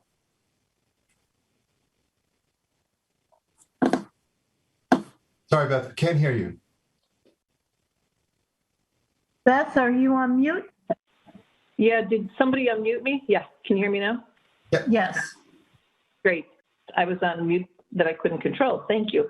The photos you see right now are the one on the left was taken August 18th. That is actually at our town beach. You can see the lifeguard chair right there. And the photo to the right is a photo directly opposite the northern end of the pond.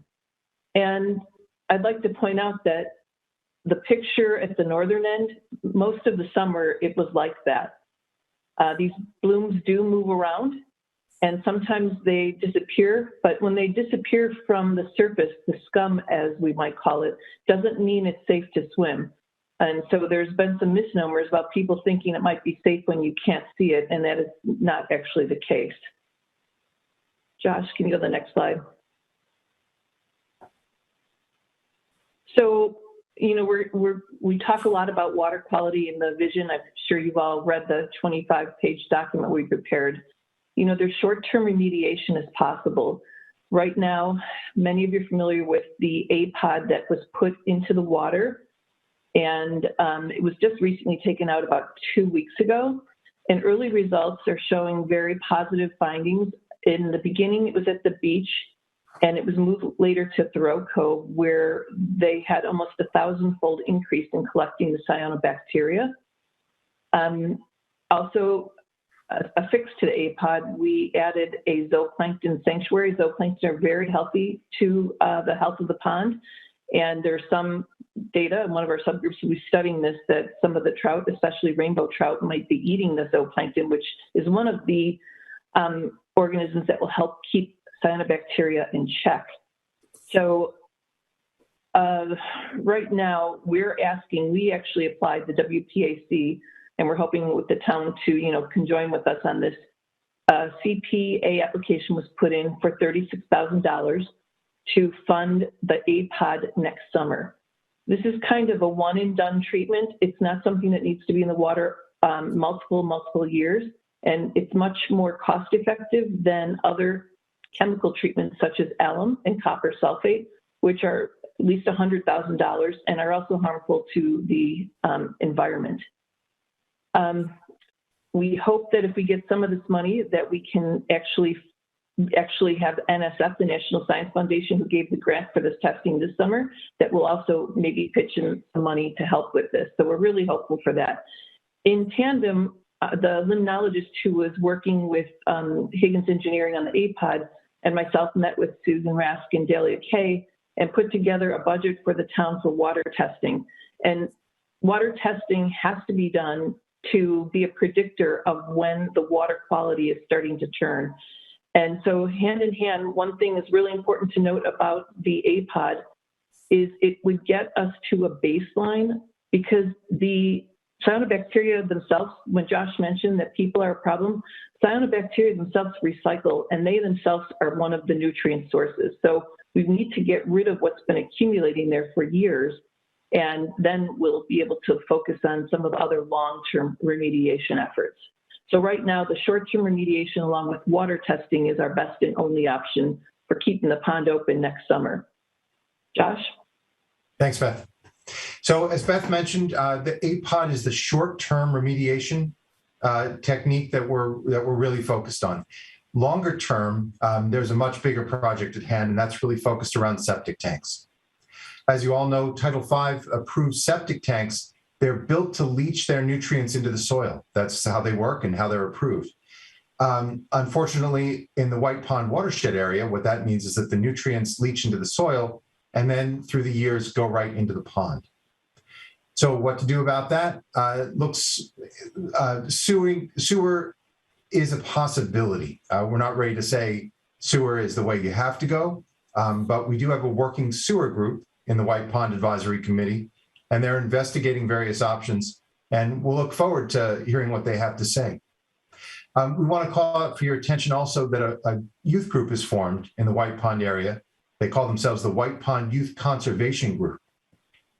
And they did a great piece of work over the summer, gathering data on septic tanks, tight tanks, and the status of the various home sewage systems in the neighborhoods. So kudos to them. Beth? So I kind of alluded to this before, but there's several testing options that we can use to determine clarity, toxic bloom activity, and E. coli levels. E. coli is being tested right now. It's a requirement by the state, and that's being tested at the beach on a weekly basis. However, that's the only testing that was being done. There's been no testing for toxicity. There's some citizen volunteers who are doing some other kind of testing, such as Fecky Disc, which is about water clarity. and some phycocyanin type indicators, but that's all been on a volunteer basis. So as I mentioned, visual testing is not sufficient. Blooms can be present and dangerous even if not visible on surface waters. In fact, about 2.5 weeks ago, the limnologist had collected some of the bacteria and under the scope and did some tests on it and determined it was anatoxin. And there's two types. We have basically two kinds of, well, we have 3 kinds of cyanobacteria in our pond, but one is a neurotoxin, and that can involve liver, that's mainly liver damage. But when it turns anatoxin, it's actually neural, and it's much more dangerous. And so you can see, for safety, just because you can't see it doesn't mean it's safe to swim.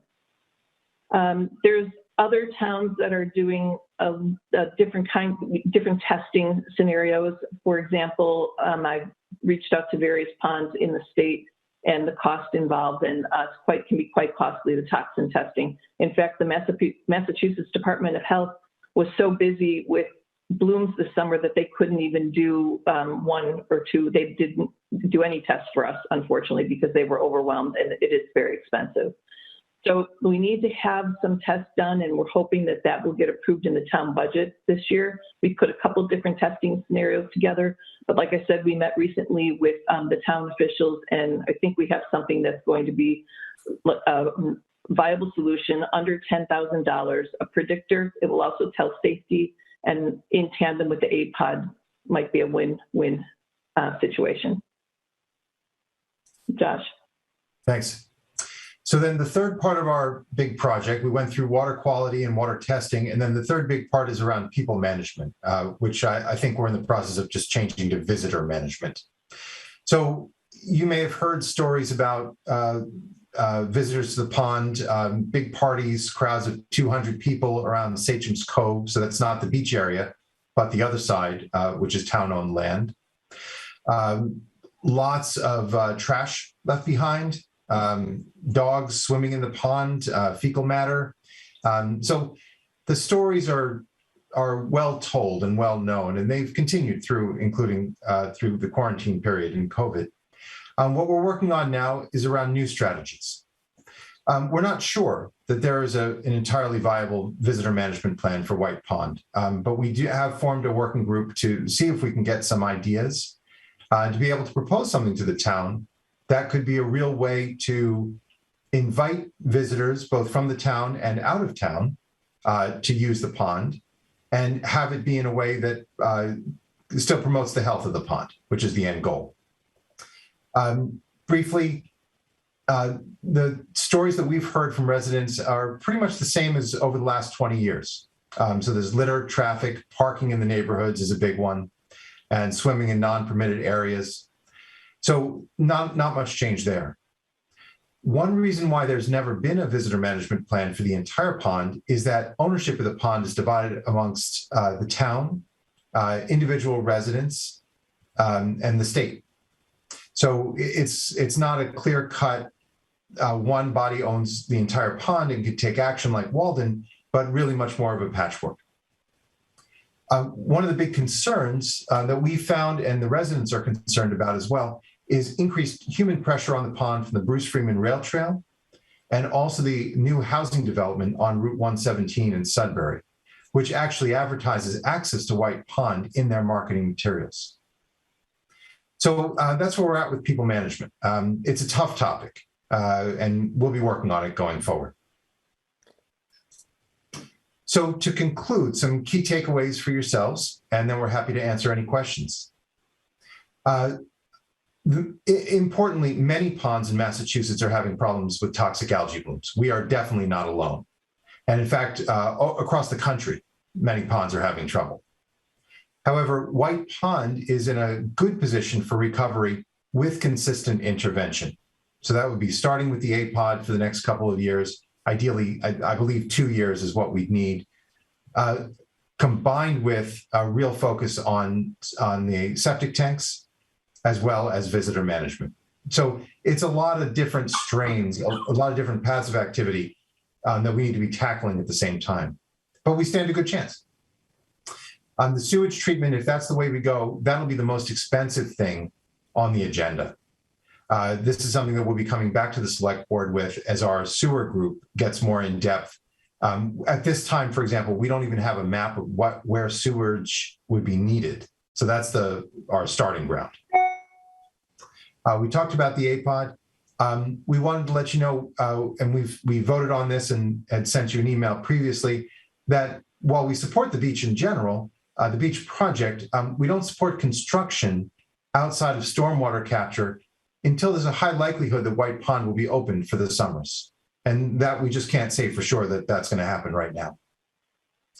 And lastly, we wanted you to be aware that other towns are being sued for not protecting their ponds.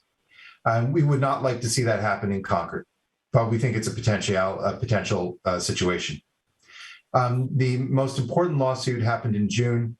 The Conservation Law Foundation sued Barnstable and Mashpee on the Cape, as well as the state of Massachusetts, specifically around Title V septic tank approvals, leaching nutrients into ponds and estuaries. So that is our presentation. Thanks for hearing us out. We're very happy to answer questions. Thank you very much, Josh and Beth. I know a tremendous amount of work went into this, and that you have quite a few subcommittees now, and your WBAC is very hard at work. So we appreciate all the work and that you're coming here tonight, and good that you'll be back as well. So there's some questions from the board. I see Matt. Yes. Given that some of the issue that was identified comes from the charge of nutrients from septic systems, I just wonder if even this situation gets remediated, will those nutrients that have already escaped continue to seep into the pond for the foreseeable future? And, do we have more than just a 2-year problem on our hands with the APODs no matter what we do? So the answer is yes. I can take that. Yeah, go Beth, please. Yeah, it's a good question, Matt. I think what we envision and what the scientists are telling us is if we can get rid of all these bacteria that have been recycling themselves and that have been, added to the pond over years, we don't know how many years, 20, 30 years, for example, that we'll have a better inclination of, we'll have a baseline with which to work with. There was the beach stabilization project that was funded a couple of years ago with the new steps being added. We don't know what or how that impacted the water quality because of the years of, bacteria that are still there.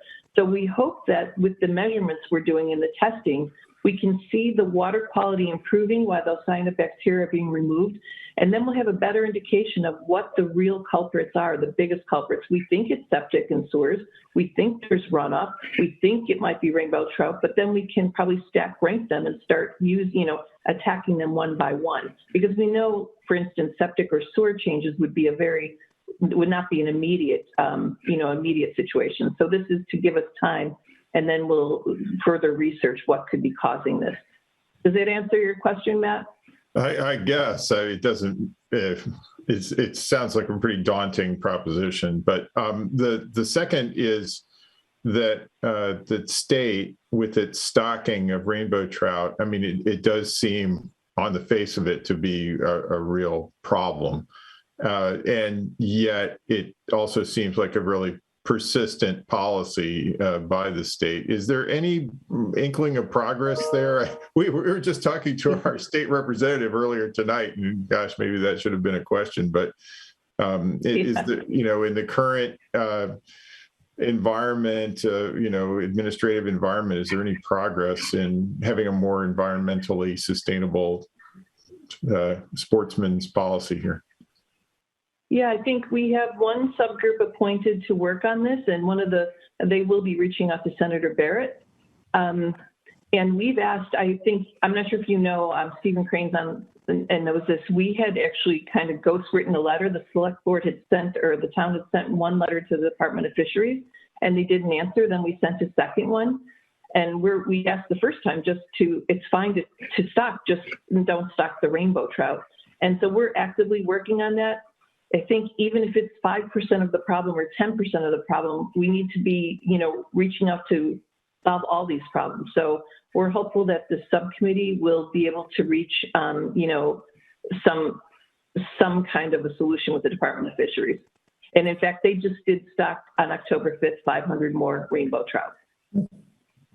This is an issue that's been discussed at the local sportsmen's clubs, and I can assure you that at least the local sportsmen don't want trout in that pond, but the state thinks that they do, and that's why they're stocking them, because it's a kind of a, whatever it is, it's a kind of a glamorous fish to catch, but the local sports will be happy to have it stocked with, largemouth bass or other fish that might be much more survivable, because the trout don't survive in that warm water anyway. They die, and so there's not much sport in it either. So I think maybe we could organize some some advocacy by the local sportsmen's clubs with regard to the stocking. That's a great idea. Maybe they can be in touch with the subcommittee. And also I want to mention that Senator Barrett will be at our next meeting, November 22nd. And if someone could remember to ask him this question, possibly the subcommittee, someone could show up at our meeting and ask this question, I think that would be great. Other questions from the board? I have a question, actually. I really like the vision statement, and I particularly like having a call for action. I think that's a very good way to put it. You do have a lot of different groups. You have, I had to write them all down. The Friends of the Dover Street Property Association, can't read my own writing, Preserve White Pond, and the White Pond Youth Group, as well as the WPAC, as well as all of the town departments. So I think what would be very helpful would be to take that action plan and to figure out who is going to do what and when. And so maybe there's some way that all these groups can meet together and each, divide up all the different things in that plan. We've actually done this.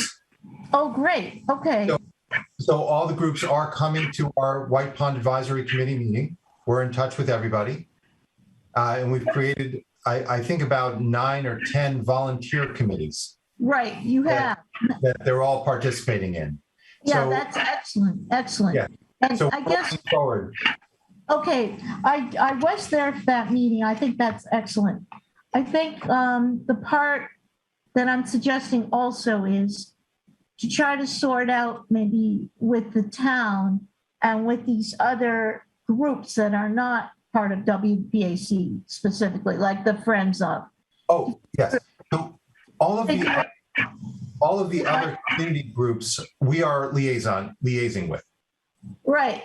And also the fact that we have patchwork ownership, as you put it. Yeah. Figure out with the state and with the town departments and with these volunteer groups, so that we don't get in a turf battle about who's doing what. Yeah. But I think it's an excellent report and really appreciated getting it. I think, Terry, one thing to note to your point is that one of those groups we have called social media, and we're striving to, so we don't have all these arms like you just mentioned. So there's one central place for everybody to go with in liaison with the town. And that they're just actually setting that website up, and it will just take over everything. So if WPAC is notified of a pond closure, we can put that up on that social media page. So everybody's aware the pond is closed, for example.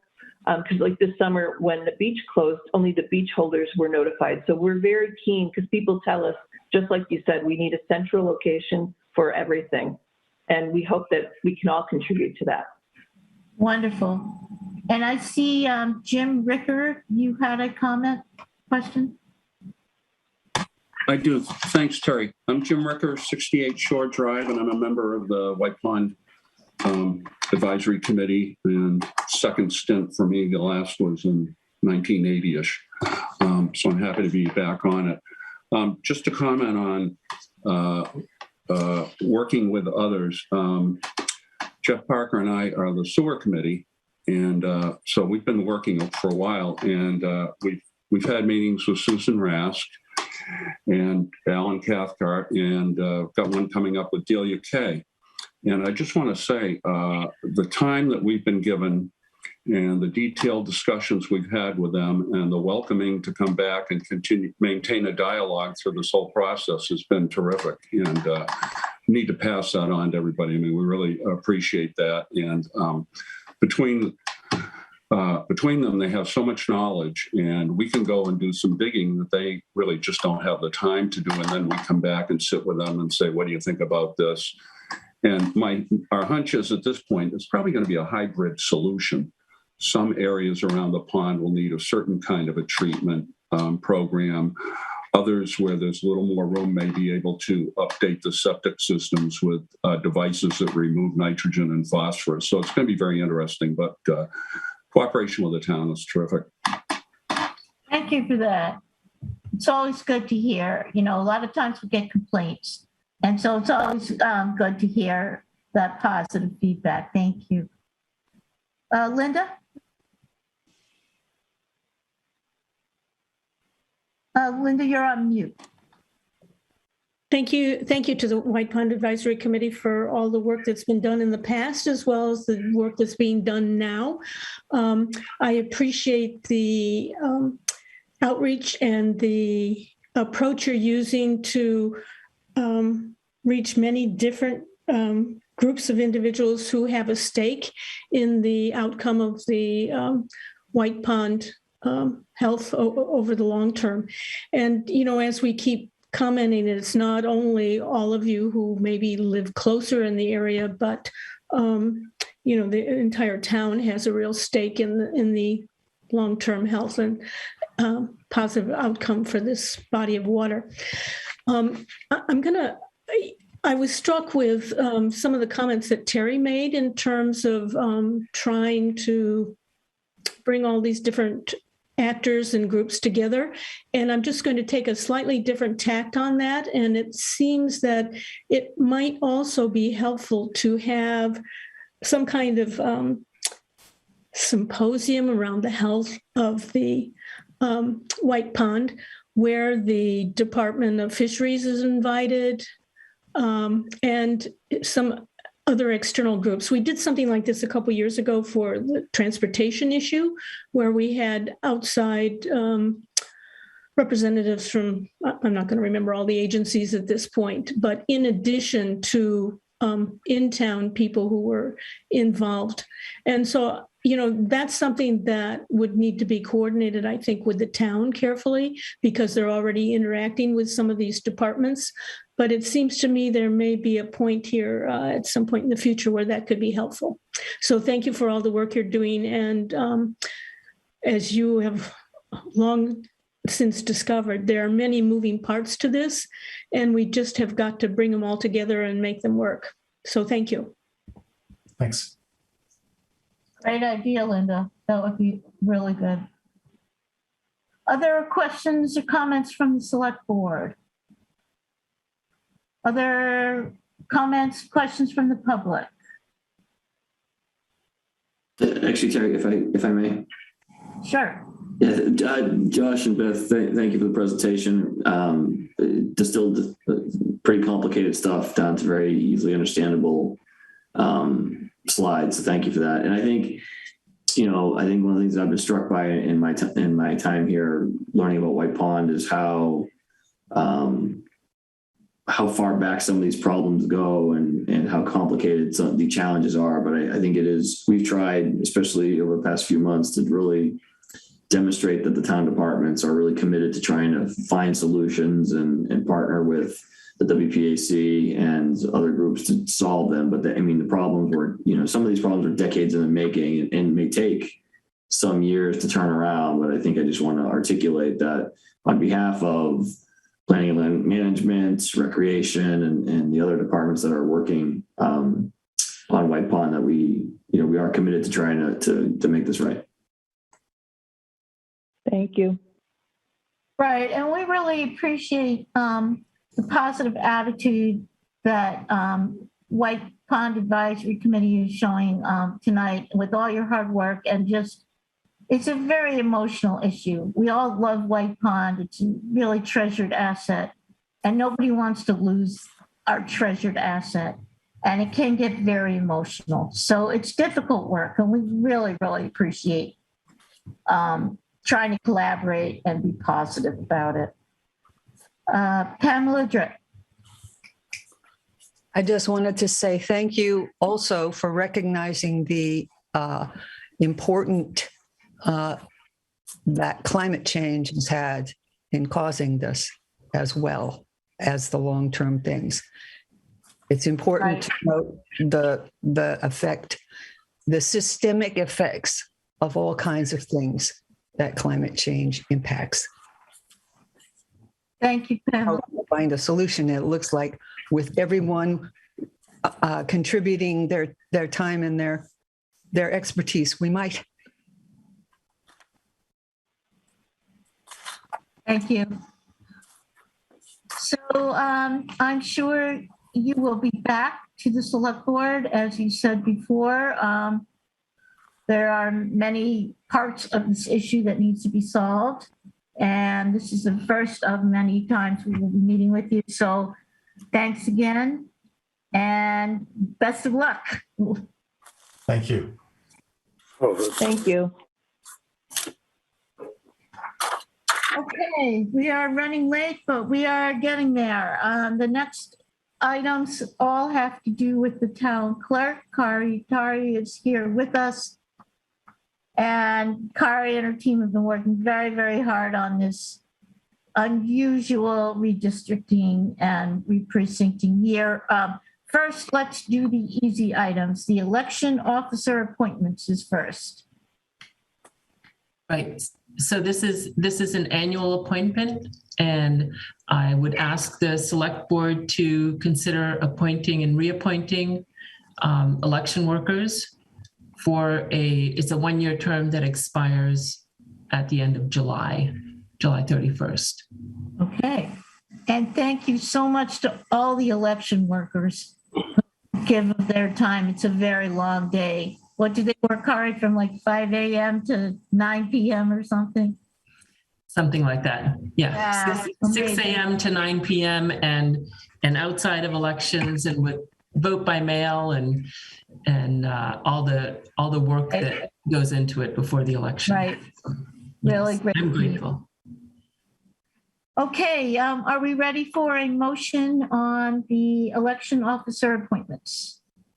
Move to appoint the election officers as specified in the meeting materials dated November 8th, 2021. Second. Roll call vote. Ms. Ackerman. Aye. Ms. Bates. Aye. Mr. Dane. Aye. Ms. Escobedo. And myself, Mr. Johnson, aye. All right, great. Let's move on to reviewing the 2020 census results.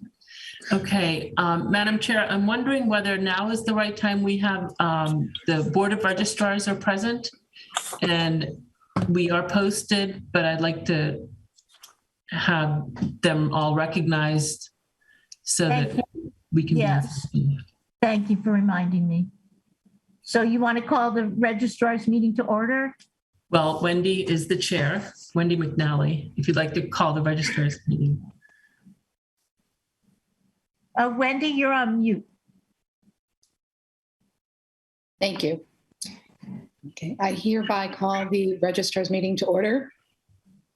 Wendy McNally, Present. Connie Ben, Present. Ann Fortier. We can't hear you, but you can. Present. Thank you. And myself, Kari Maitari, as town clerk, I'm also a member of the Board of Registrars present. Thank you. So let's talk about the census. The census, as we know, helps communities decide where schools, highways, hospitals, and other important services provided by federal, state, and local government services are needed. So with COVID-19, we had some delays in the census information coming out because we had delays in responses. And so what we have tonight that we'll be talking about is the redistricting data. And that is the data that's used for the apportionment, which is how the House of Representatives divides the, determines the number of seats for each state. And then also on the state level, how the electoral districts are deciding. And this population includes the housing unit counts, occupancy status for housing units, population totals by race and Hispanic or Latino origin, and voting age population. And so it gets a bit dry to just go through numbers. So let me share my screen and I can show you. I believe I can show you this. This is a nice chart that's been put together and it shows Boston, and I have to go back to Concord. It is done by the UMass Amherst Donahue Institute for all municipalities. And Concord is, oh dear, sorry.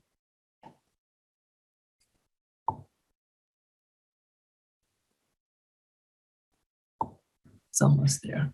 Okay, so now we're looking at Concord numbers. Concord's population is up 4.7% from 2010. We're now at 18,491 as compared to 17,668 in 2010. You can see the population trend from 1970 to 2020. Total housing units have increased to 7,295. That is an increase of 384 units or 5%. And we have a 93.1% occupancy rate. So population. So I had a question about this because it really struck me the population increase since 2010. And at first I thought there might be some changes in the incarcerated population, but it looks like that actually decreased. Yes. So I then was thinking, well, did we have just a special situation in 2020 when the census was taken of many college-age students who would normally be away were actually at home? I know, like in our house, we had that happening. And did that have an impact? The only age-based brackets I can see is 18 plus or under 18. So it's hard to tell, but you know, it just was quite striking, this population increase. And when I think of just the housing to support that extra population in town, you know, I can think of, okay, there was the Muse project, there were, you know, there was some net growth in housing, but really, you know, that's kind of finite capacity there. It's hard to see how, you know, the population would have grown as much as it did otherwise. I think you're absolutely right, Matt, that COVID-19 and where students went, you know, it affected, for instance, Precinct 5 that has Middlesex School. Yeah. So that population went down quite a bit. And then other areas went up quite a bit. And I think that does have something to do with it. But, you know, it's the census year and it has to be done no matter what. I think they had some trouble getting the group quarters counts in as well. So they had to use their, statistical analysis to try to make up for some of the data that was skewed. Yeah. I have a question also about the occupancy rate of the housing units. Yes. It says up there a little bit higher up on the page. That might actually, are you looking at the counts? That is on the third page. Let me just see if this might be more helpful. The previous page that we had. So here's the counts of the actual housing occupancy. Is that helpful? No, if you go back to the beginning, Okay, let me do that to the overview. All right. Right. So it says we have 7,295 total housing units. Mm-hmm. And it's a 93.1% occupancy rate. And I forget where I saw that, but the old occupancy rate was much higher, like 95, 96%. And I was trying to figure out with a housing shortage, why our occupancy rate is actually going down. We have more vacant houses. I just thought that was really strange. Yeah, so it was in 2000, and I'm going to go to the tables now so you can see in 2000, there was a 96.7% occupancy rate. Right. And then it went down to 93.3 in 2010. Yeah, I think that's really interesting. Yeah. I understand. Because it's a physical census. It's a matter of where people are on April 1st. So that's what they're looking at. Oh, so there's more people going to Florida than there used to be. Maybe Could be. It could be. Or on the Cape in 2020, a lot of people fled to the Cape, right?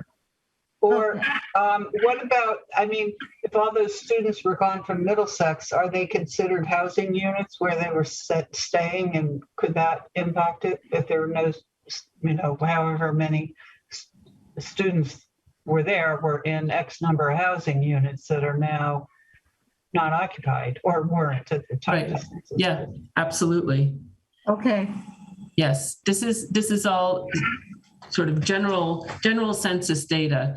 There's also the American Community Survey, that is the long survey that's done on a rolling basis. They send out those surveys every year so that they can keep up to date with more detailed census questions. And that they haven't updated online since 2019, also because of COVID. So we will get more data, but it's not complete now. Okay. All right. And so so besides the town facts, I just want to point out something, and I'm glad that Matt brought this to my attention, that there is a census designated place, which is West Concord. And a census designated place is a concentration of population defined by the Census Bureau for statistical information only. But it is a separate delineated area for the census. So it gives us additional detail about this focused area. And here this is from the quick facts from the census. And so you can compare towns and areas side by side. So this shows us the 2020 and 2010 census. Most of the data, which you see with the triangle, these are based on, I believe, 2019 census. And some of the detail, so the information as you drill down to more detail can tend to be, they add noise to it so that you can't actually locate a person or locate a statistic in a house, for instance. And then all of the, so employment information. And it also specifies that the information isn't always comparable to other information that looks similar because of how the information is gathered and the census areas that are used. One change that we had between 2010 and 2020 was that the census blocks, many of them were redrawn. So if you're looking at one area for population, you're not going to find that exact comparable area to look at how the population may have changed.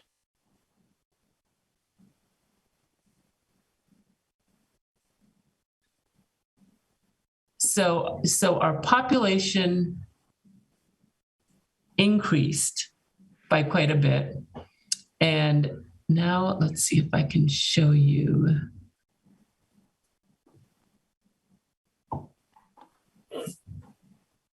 Oops. This is jumping a little bit, but this is where we talked about the re-precincting or redistricting, rather. This is showing, and unfortunately, it's not a very clear map from the state's redistricting committee. But this shows, if you can see Concord in the middle here, Concord is now split through the redistricting process into the 14th and the 13th Middlesex districts. And it is split along the 2010 precinct lines. This is also because of the delay in getting the census data out and the need for the redistricting to happen in connection with next year's elections and representation of the districts. The district lines were drawn before the precinct lines could be drawn. And in addition to that, which I've noted in your memo, they added 13 additional minority districts. And so that caused all of the district lines to be redrawn.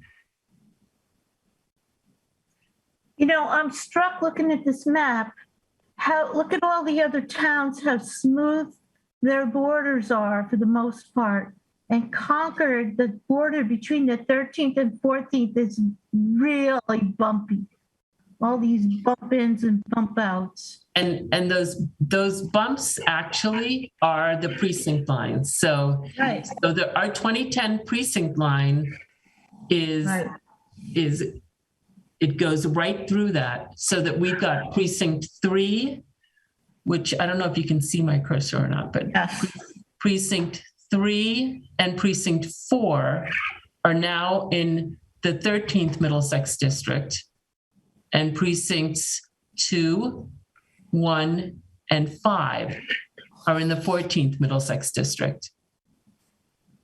So what that means is when we're looking at our precinct lines,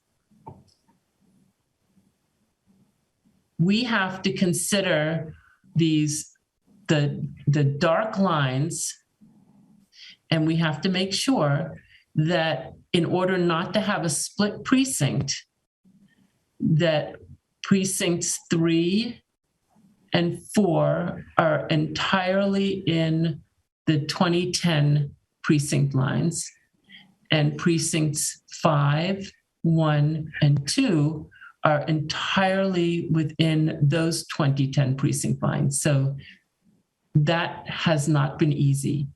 And I believe Jill Moonharan is here today and can help to share a more professional, the ArcGIS map. Thank you, Jill. Yes, I'm here. I'm ready to share my screen. Okay. But just one point, that the bumpiness is in part due to the bumpiness of rivers. that Yes, the that is precinct lines true. follow rivers, and rivers Yes. don't go straight. And That's rivers right. are a good way to make precinct lines because they leave neighborhoods intact for the most part. That is absolutely true. Yes, we have to use physical boundaries or legal boundaries, which would be town boundaries, town and county boundaries. Otherwise, they have to be physical and visible boundaries.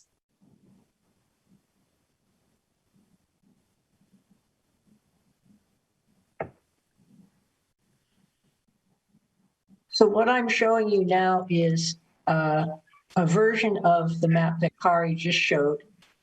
In this map, the green line here, the bumpy green line is the district boundary.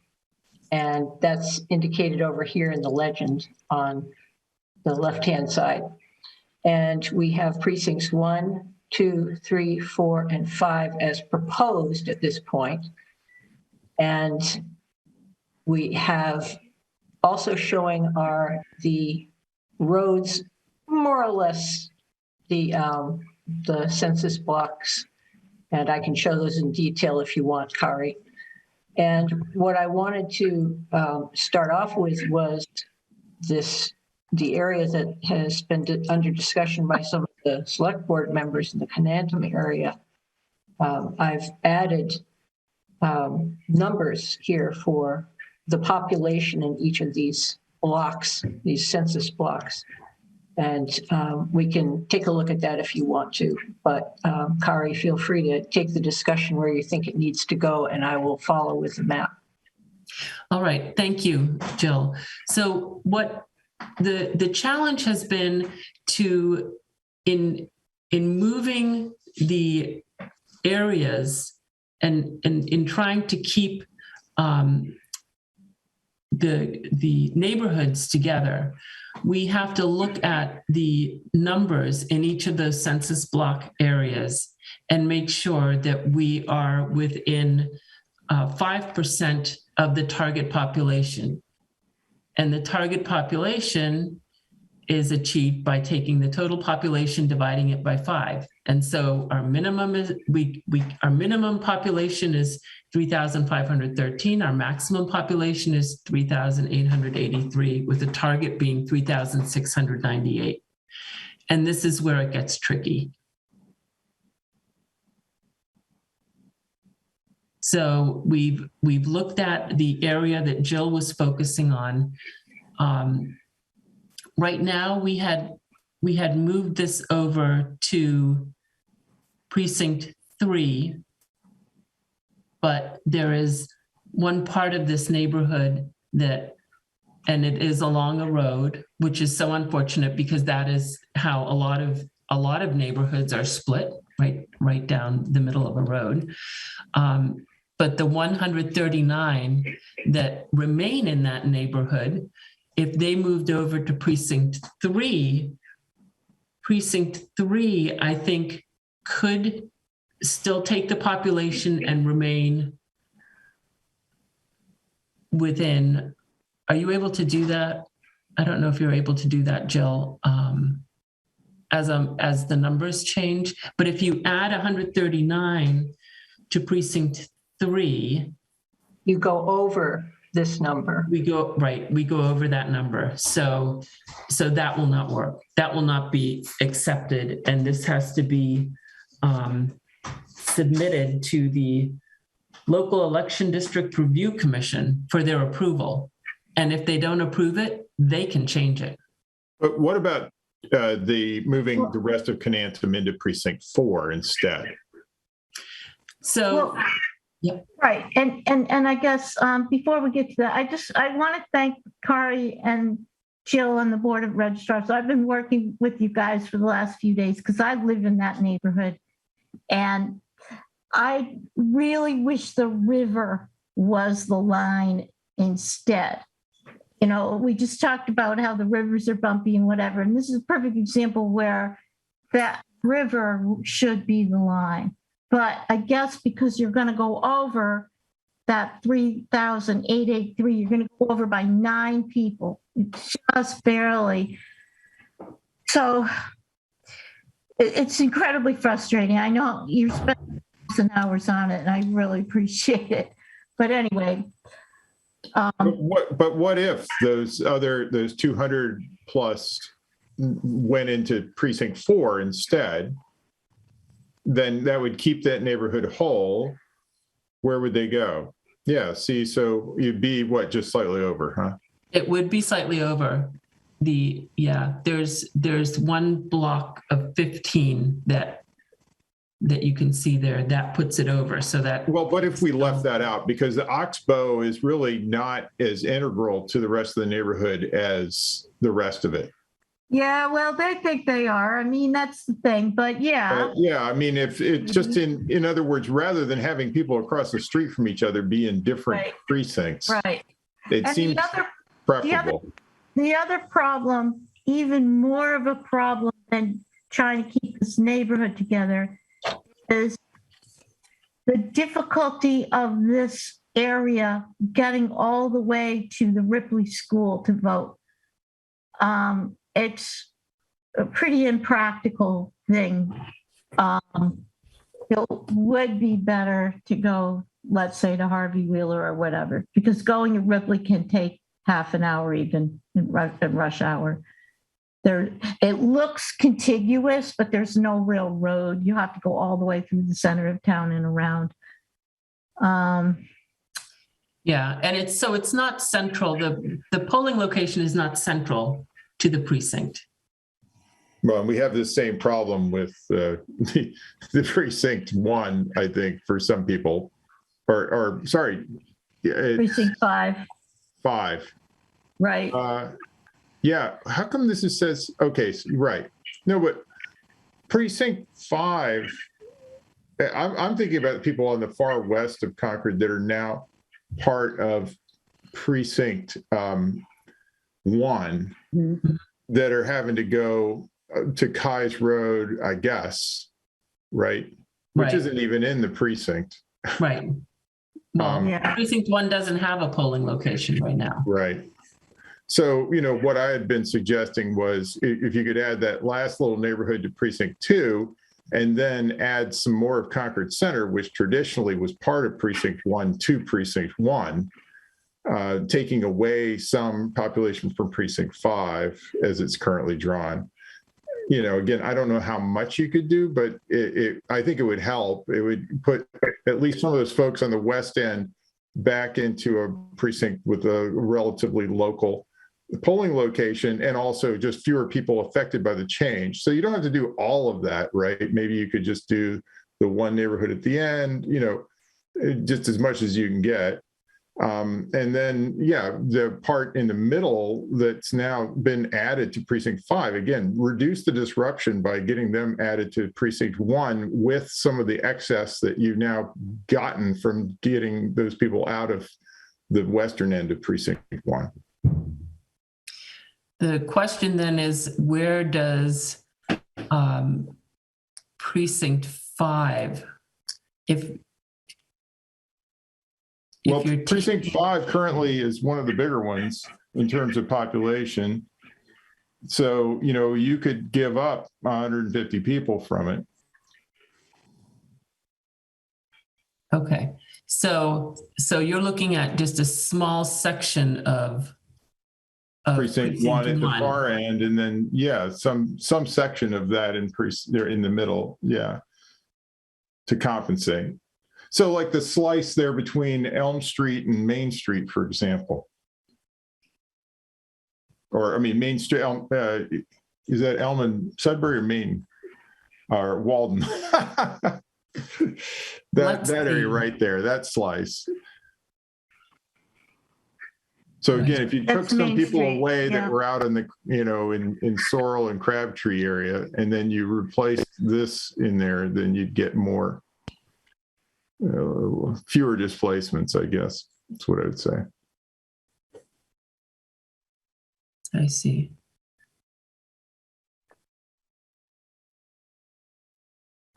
Okay, so it sounds like we have some more work to do.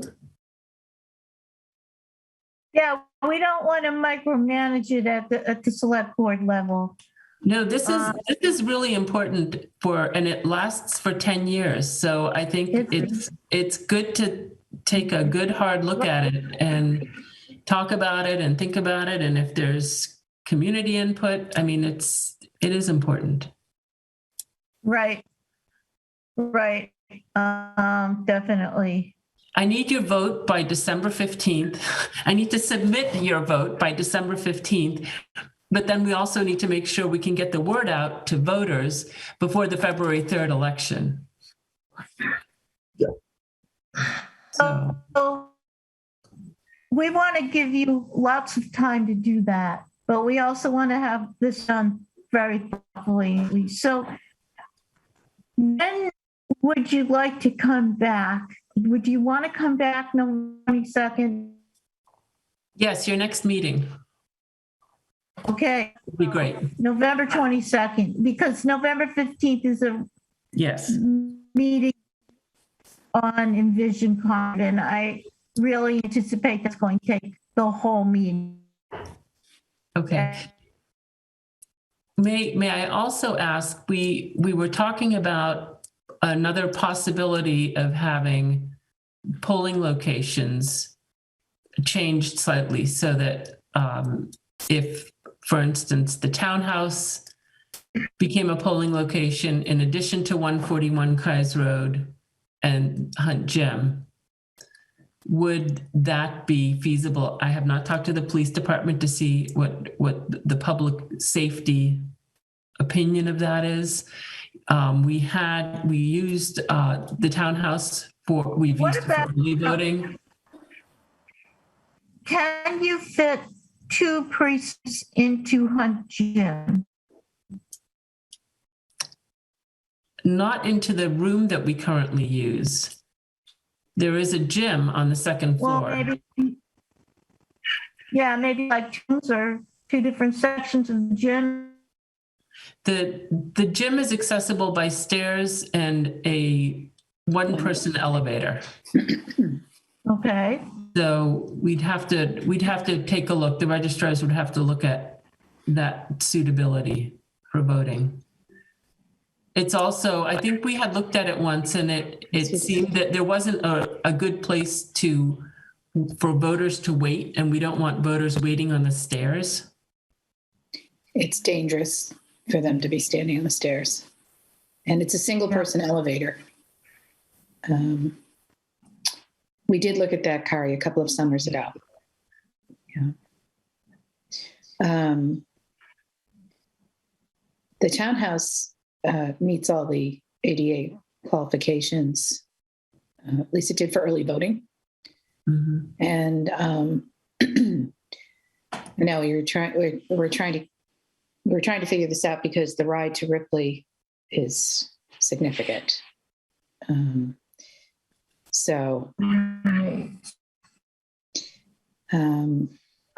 problem with Precinct 4, the people that are south of Route 2, if there's any way, I don't know, to have a polling location south of Route 2 or as close as you can get, or to do it somehow. Yeah, I don't think there are any municipal facilities in that vicinity. Right. The registrars had looked at changing the precincts quite a bit to accommodate that, and then the redistricting just completely threw that out. Yeah. The whole thing was terrible. Since July. Really terrible. The state has really put you in a bad position. You guys are really doing yeoman's work on this. Okay, well, we can talk more offline and come back in 2 weeks, I guess, and try to vote it then. That sounds good. Do other board members have questions? Susan, Linda, Henry? Okay. No, just thanks for struggling with this. Yeah.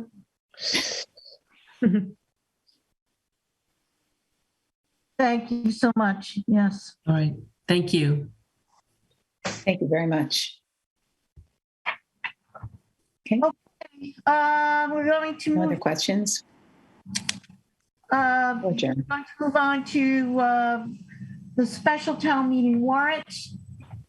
And we have Carmen here, we have Kari here, we have some people from the school committee and the middle school building committee. We only have one article on this warrant, and that is for the middle school. And what we need to do tonight is just to basically approve this article and approve it on the warrant. There's nothing to order because there's only one article. Does anyone have any questions about the article? Henry? I believe that there is a blank in the article which ought to be filled in with the words "not in excess of $100 million." Okay, let me explain about that. You're correct. There is a blank right now. And that maybe somebody else wants to jump in if I get the detail wrong. My understanding is the middle school building committee will be meeting on Thursday morning, I believe. Friday morning, yeah. Friday morning, and we'll be voting a number. And then the number will be filled in. And we're going to hear tonight. The warrant has to go to press on Friday. So they're going to meet Thursday morning. And No, Friday morning. okay, they're going to meet Friday morning and then it's going immediately to press. So my understanding is there's a very narrow range of numbers that they're going to vote. And is there anybody here from the middle school building committee who would like to? Well, I happen to be a member. Yeah, Matt, if you want to talk about the. Sure. So Henry and also the other members of the board, we just got 2 professional estimates that have been reconciled by the project manager, the owner's project manager. And the reconciled estimate, which is now based upon the current market rather than past market and rough estimates by square feet, is 102,500,000 and something. It's almost exactly 1,1025. And there also, in addition to that, has been produced a list of value engineering or value management items, which the group reviewed in part in their last meeting and will complete their review in the next meeting. We expect that as a result of the value engineering, that the budget will be reduced from that 102.5. However, how much is not yet 100% certain. The last element, and this is just by my initiative, but I think that it's a prudent one, is to look at the contingency for the project. So today, the project carries a design contingency, but it also carries a total project contingency of 5%. And in the current market, where there's a lot of volatility that we've experienced and uncertainty going forward, it might be prudent to have a higher contingency than that sort of industry standard 5% and move to something, let's say, 8%. It doesn't increase the scope of the project at all, but what it does do is reduce the possibility that due to unforeseen market changes going in the future, that committee would run out of funds or that we would need to come back and get more money. So it's really all really about managing risk. And so for that reason, I would suggest that we give the middle school building committee the latitude to select a number with the understanding that they're going to go down from the 102.5 in the current scope with some value engineering, but perhaps give an additional cushion of contingency so that we have a more stable basis in the face of all the uncertainty in the marketplace that there is today. Matt, you know that whatever that number is that we put in there is a number that the town meeting is going to vote, and that's the number that's going to be spent. The risk I would like Well, the last part I don't agree with. It doesn't necessarily mean that it will be spent. We would hope it wouldn't all be spent. You can hope that, but it will. And I mean, what do you base that statement on? Human nature. No, but I mean, do you have some facts? The fact is that everything always costs more than you think it's going to cost. Okay, but the point is, the risk I'd like to manage is that the cost will not go over $100 million, and to have the building committee work within that budget. And so the only way that we can have any significant control over the amount that is spent as a practical matter is probably the number that we put in that warrant article today. But that 100 million includes a 5% contingency. So in other words, if we had the 100 million with an 8% contingency instead of 5%, the scope of the project would be identical. There would be no difference in what would be built.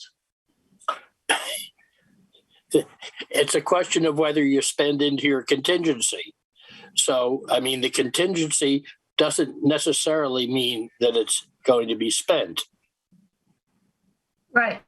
So what happens is, if we put in, for example, Henry, 104 million, which was a number talked about today as a possible number, that would include the 8% contingency. Then a couple of things could happen. One, by the time we get to the special town meeting, that number could already come down to 102 million or whatever. It's not coming down. It could come down if the contingency is not all spent. However, if you put in 100 million and then you get to town meeting, then it would be up to the moderator's discretion. If we need 102 million and it says 100 million in the warrant, it's just a little more difficult legally and politically to fix it. The number in the warrant should be the highest possible that we're going to vote. That's why I say the number that should be put in there would be stated as not in excess of X dollars. And exactly. I don't think the moderator could think that a higher number than that would be within the scope of a warrant which said not in excess of $100 million. Exactly. So one possibility is it could say not in excess of, for example, 104 million, just to give a little slack on that contingency. Because the building committee has not agreed to that concept yet, even. Right. Yeah. I think, and Matt, I think if you just feel free to correct me if I'm wrong on this, but I think what town meeting is delivering is a schematic, or it's not town meeting. What the middle school building committee is delivering to town meeting is a schematic design based on a $100 million budget target, and a lot of work went into getting it to that number before we got our cost estimates. And as I said at the building committee meeting, I thought the cost estimates were a bit of good news to show that we were very, very close. And so I think I agree with Matt's approach that given the volatility of the market, we have basically essentially one chance to ask the community for this money, mitigating the risk of having to make, not being able to build the design that has been worked on so hard by the middle school building committee would be difficult, because the goal is to build a great middle school. If town meeting voters want to reduce that amount on the floor of town meeting, as you just noted, Henry, they certainly can do that. But if town meeting voters want to increase that number, that would be more challenging. And so I think what Matt is suggesting is at least give town meeting voters the chance to opine as to whether or not they want to give a little more flexibility to the project to make sure we get the design that really has been rigorously developed over the course of 2 years and plus by the committee and others. So that's, I don't know if you agree with, if I said the same thing you said differently, or I think I would say is that with the value engineering amounts that there are, we could get to 100 million as the project's currently defined, but I can't say that for sure. And then secondly is that I still think that is kind of cutting it very fine in the current environment to say, hey, a 5% contingency is going to be enough.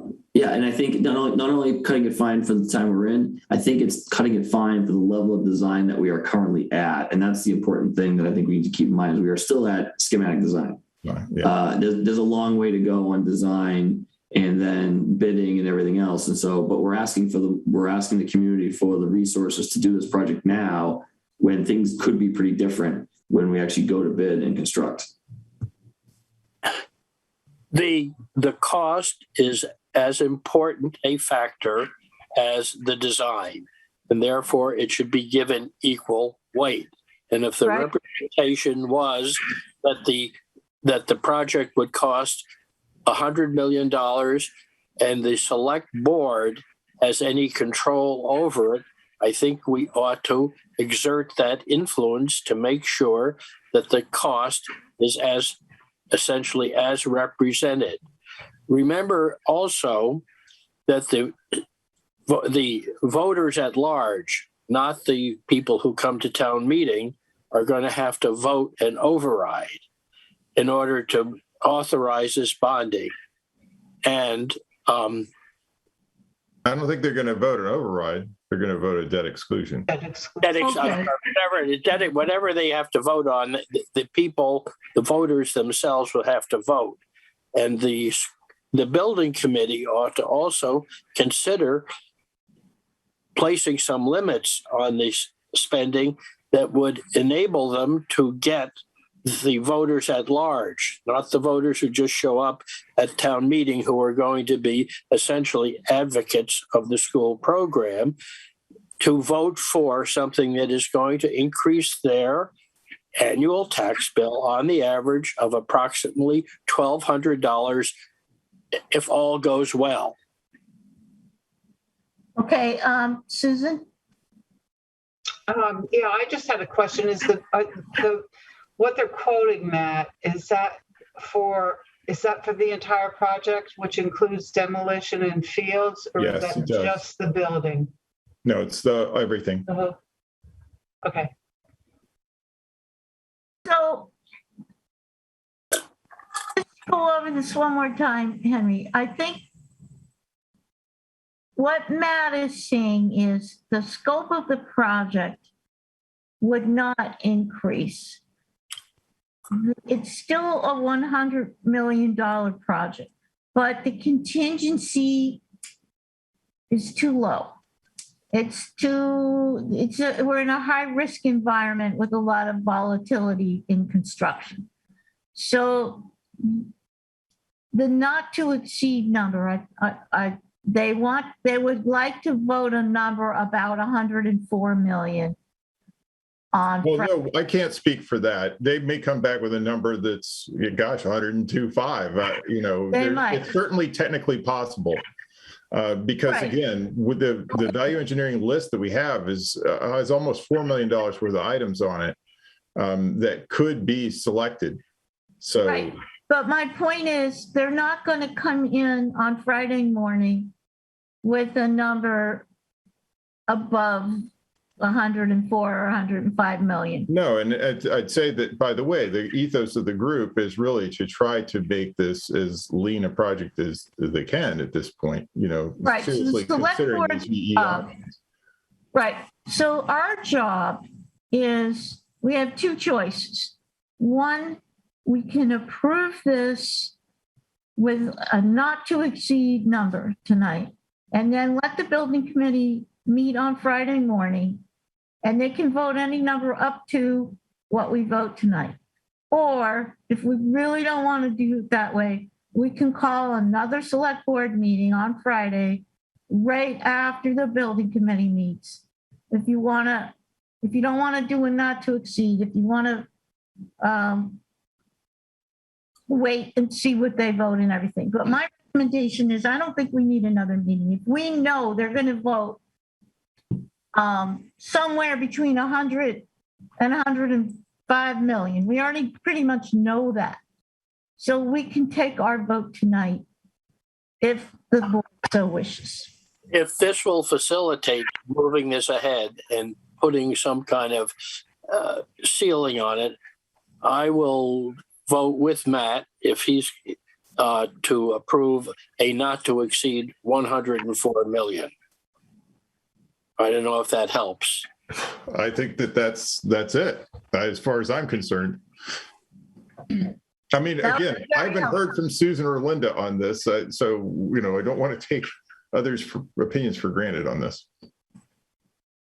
So, yeah. Linda. I sat through that last meeting, and I think they've done an incredible job of trying to get as close to that 100 million mark as they could. I also feel strongly about building in an additional contingency.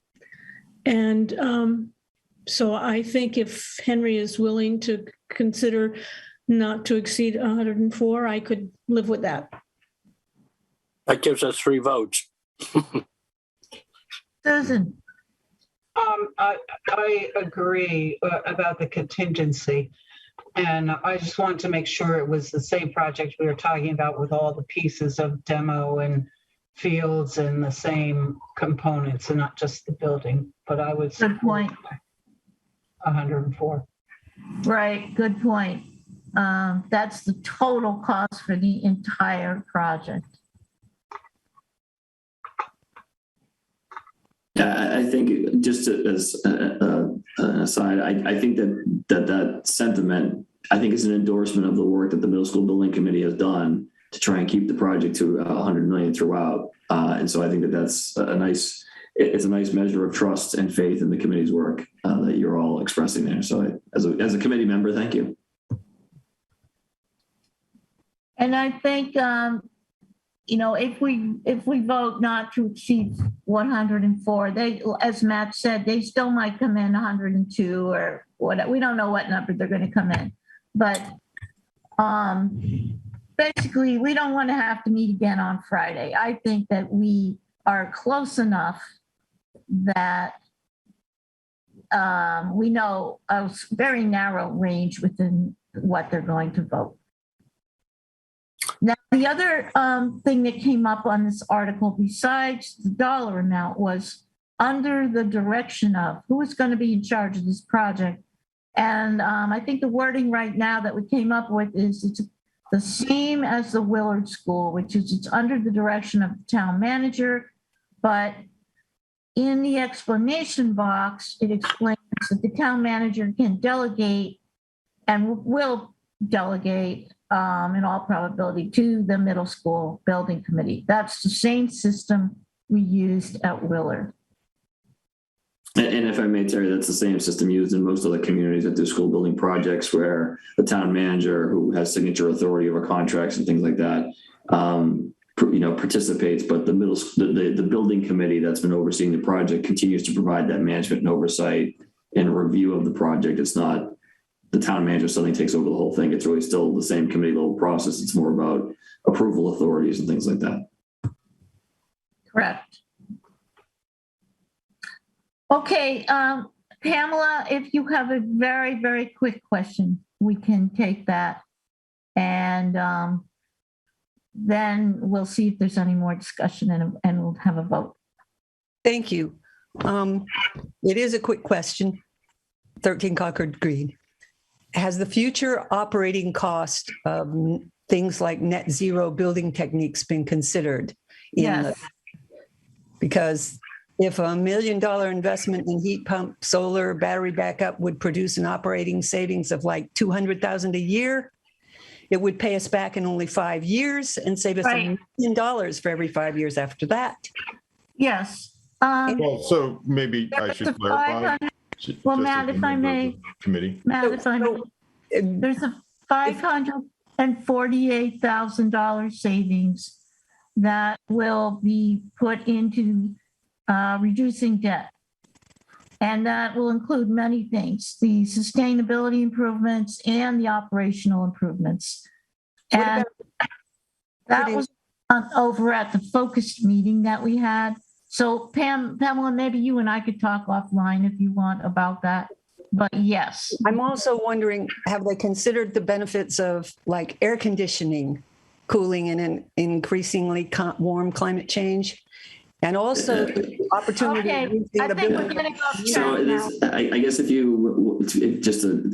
Matt Root is the chair of the sustainability subcommittee, I'd encourage you to reach out to him, Pamela. But the other thing is, I think more time has been spent on the sustainability of this building than I think any other single topic. Matt, I don't know if you agree with that, but we have spent a lot of time working on sustainability for the building. So I think that those interests are well covered. Right, so, and I think that is getting off topic for tonight. So Pamela. All I mean is when you talk about the cost of the building, that reduces the cost of the building because it's a future savings. Yes. Actually including that? Yes, we are. If you could please talk to Matt or myself or anyone on the middle school committee. Okay, so I think now that, is there any more discussion from the select? Okay, we are ready for a vote. Move to approve the special town meeting warrant with the expenditure of funds to be authorized by the town manager under the general supervision and oversight of the Concord Middle School Building Committee, up to a amount of $104 million with a precise dollar amount or an amount not to exceed $104 million with the precise dollar amount for the article to be provided by the Concord Middle School Building Committee at their meeting on November 12th, 2021. Second. Okay. I just want to make it clear when we have the order of those various clauses. I think the not to exceed 104 million should be after all of the other stuff. So it's clear that the amount that is provided by the vote of the building committee, et cetera, et cetera, et cetera, will not exceed. Will in no event exceed 104 million. Perhaps I should withdraw and just restate the motion. Is that okay? Sure. Yes. Okay, I'll withdraw the motion and I'll restate it. Move to approve the special town meeting warrant with the expenditure of funds to be authorized by the town manager under the general supervision and oversight of the Concord Middle School Building Committee with a precise dollar amount for the article to be provided by the Concord Middle School Building Committee at their meeting on November 12th, 2021, not to exceed $104 million. Thank you. Okay, was that a second, Henry? I will second that. Yeah, well. Okay. All right, roll call vote. Ms. Ackerman. Aye. Ms. Bates. Aye. Mr. Dane. Aye. Ms. Escobedo. Aye. And myself, Mr. Johnson, aye. Okay. Congratulations to the building committee. Great job. And we'll look forward to seeing what number you come up with for the warrant. Okay. Moving right along. What are we up to now? Oh, Susan Rask. I am so sorry that this item came up so late on the agenda. If I had realized what it was, I would have put it on earlier. And then, so thank you so much for waiting. Good evening, and I'll try to be very brief. In 2018, the Massachusetts Department of Public Health and the state convened a special commission on local and regional public health. And what has come out of that is that the state has created a grant program, which is called the Public Health Excellence Shared Services Grant. So this past summer, a number of towns, which include Concord, Bedford, Carlisle, Lincoln, Sudbury, Weston, and Wayland, applied to the state for some of the public health shared service excellence grant, and we were awarded collectively $300,000 a year for 3 years. And the purpose of it is to increase local public health capacity through regional shared services programs and agreements. So basically, the 6 towns involved will hire and share the services of health inspectors, a public health nurse, and a public relations person, so that if we run into something like EEE and we need to do public messaging very quickly and respond very quickly, we would have increased capacity to do it. So I'm requesting tonight that you sign the intermunicipal agreement with the other towns so that we can return it to DPH. We've secured the funding, but this will actually, they won't actually give us the funding till we sign the agreement.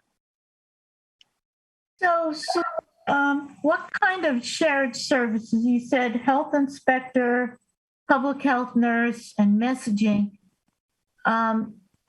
We already have a health inspector, for example. How is this going to be different? So this staff would be hired to be shared amongst the member towns. It isn't meant to replace existing staff. It's meant to supplement existing staff. For instance, before COVID, our public health nurse was about an 8-hour-a-week position, and I think COVID has shown us all that that's not sufficient public health nursing. When you have that person doing infectious disease control and responding to infectious disease events, you may remember that our assistant public health director, Stan Sosnicki, was out on medical leave after an accident for a period of about 5 months last year. It would have been great if there were a regional inspector who could have stepped in his place for a few months to do his daily field work and Title V permitting. So that's kind of how all the towns are viewing it. It will be shared staff that the towns will sort of decide how much of each type of staff person they might need at any given time to fulfill our regulatory obligations to promote public health. Okay. Are there questions from the board? So Susan, it sounds like you've been working on this for a while. One question I have is, will there be any additional assessment to the towns to participate in this regional service? So it's $300,000 a year for 3 years, which was too much money not to apply for.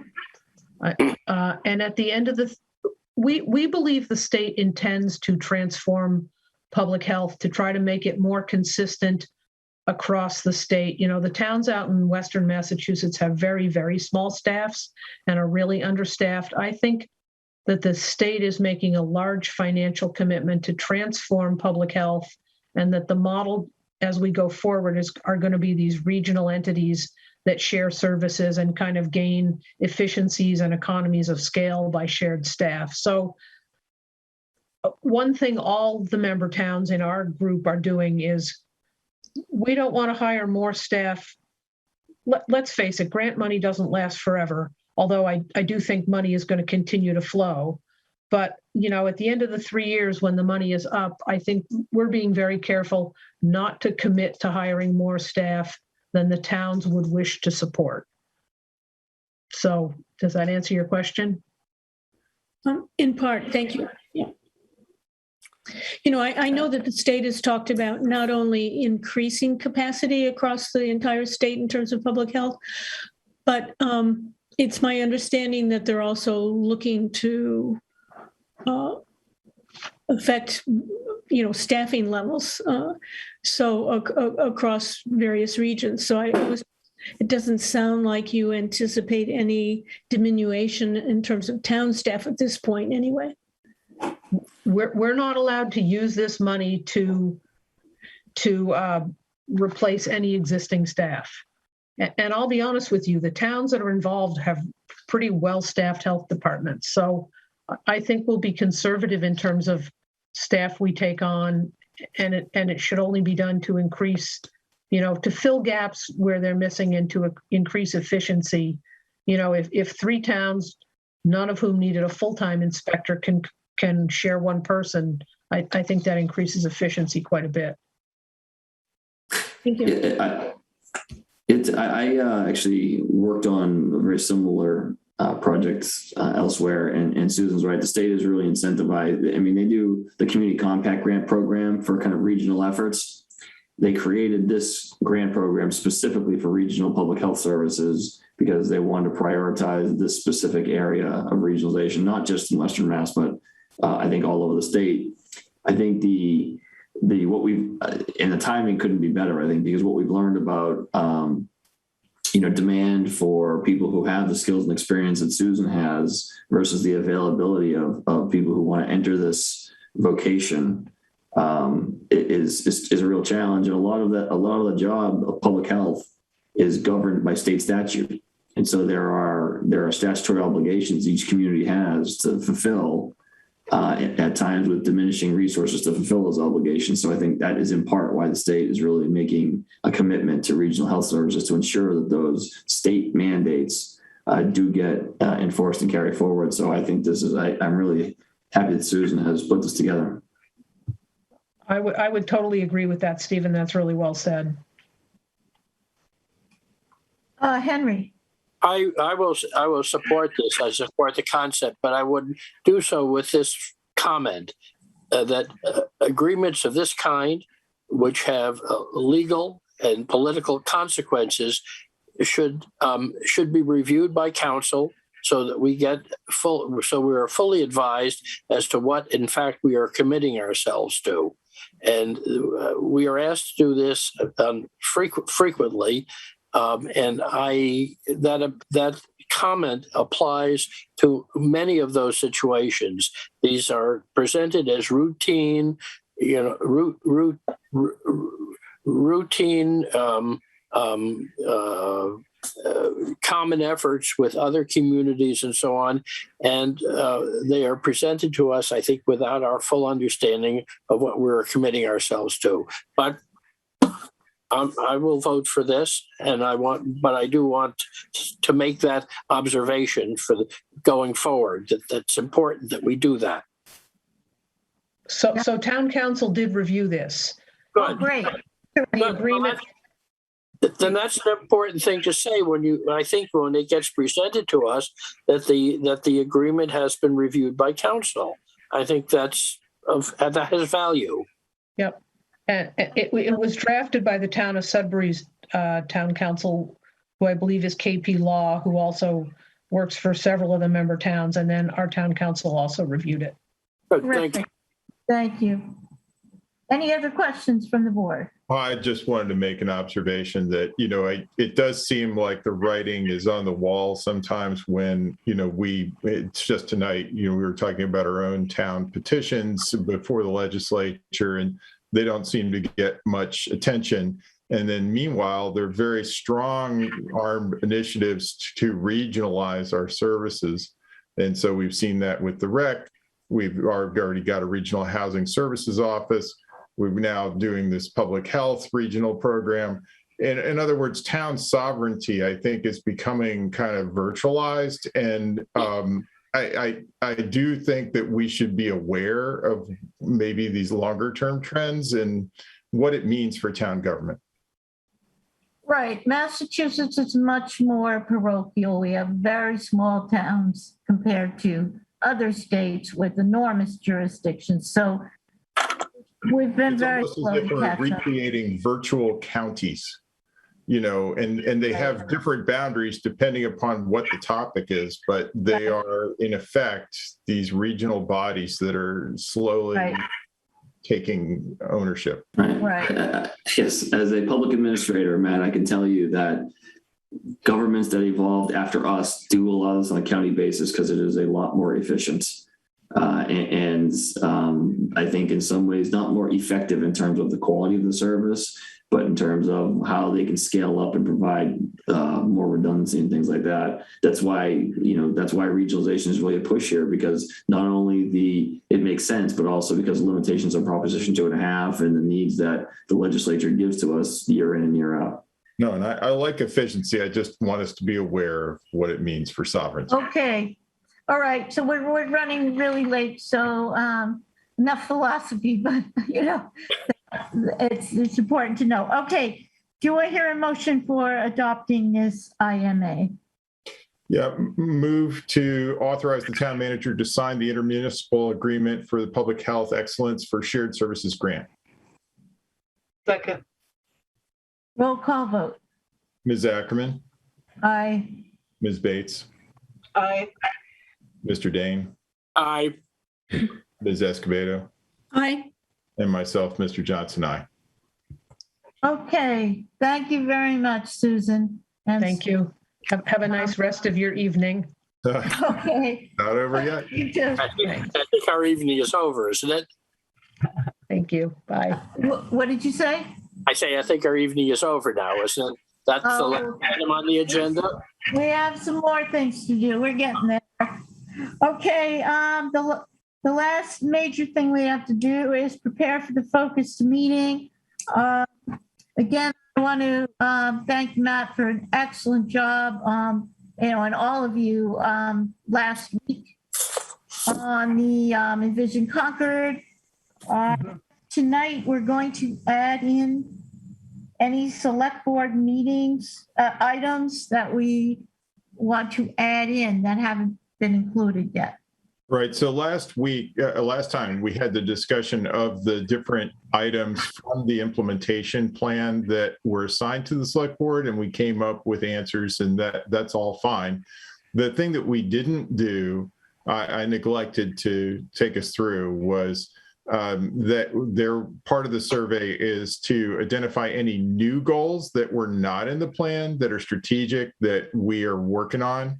And so I just grabbed a couple from our FY22 select board goals. And the one was to research and implement diversity, equity, inclusion best practices in town governance.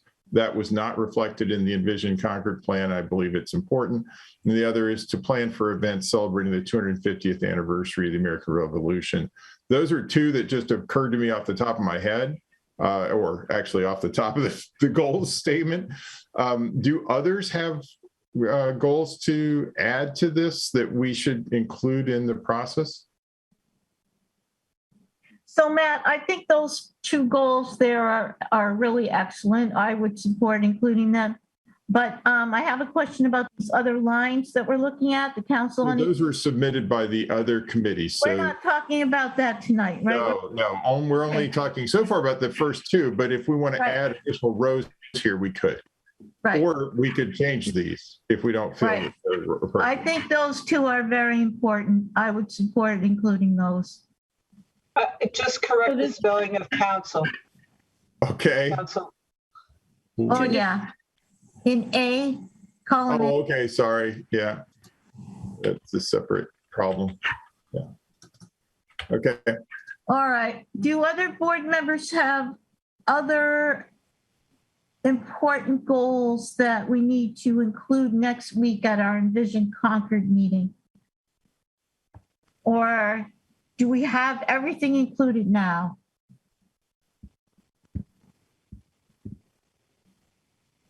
So did we have,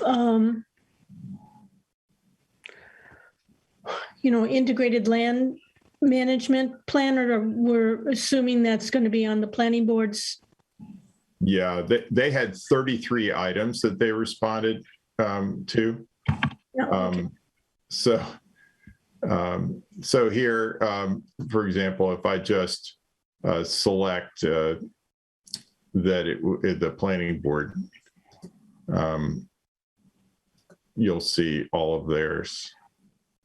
And I can share this. This is a preliminary. We have so far 91 entries, so all tied to the different sections. And this is an incredible amount of work. Thank you.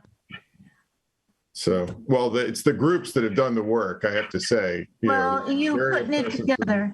That have been made. And I think the next thing that we have to talk about in the select board is how we're going to handle this meeting next week. So we've decided, I guess it's going to be a Zoom meeting. We have to figure out,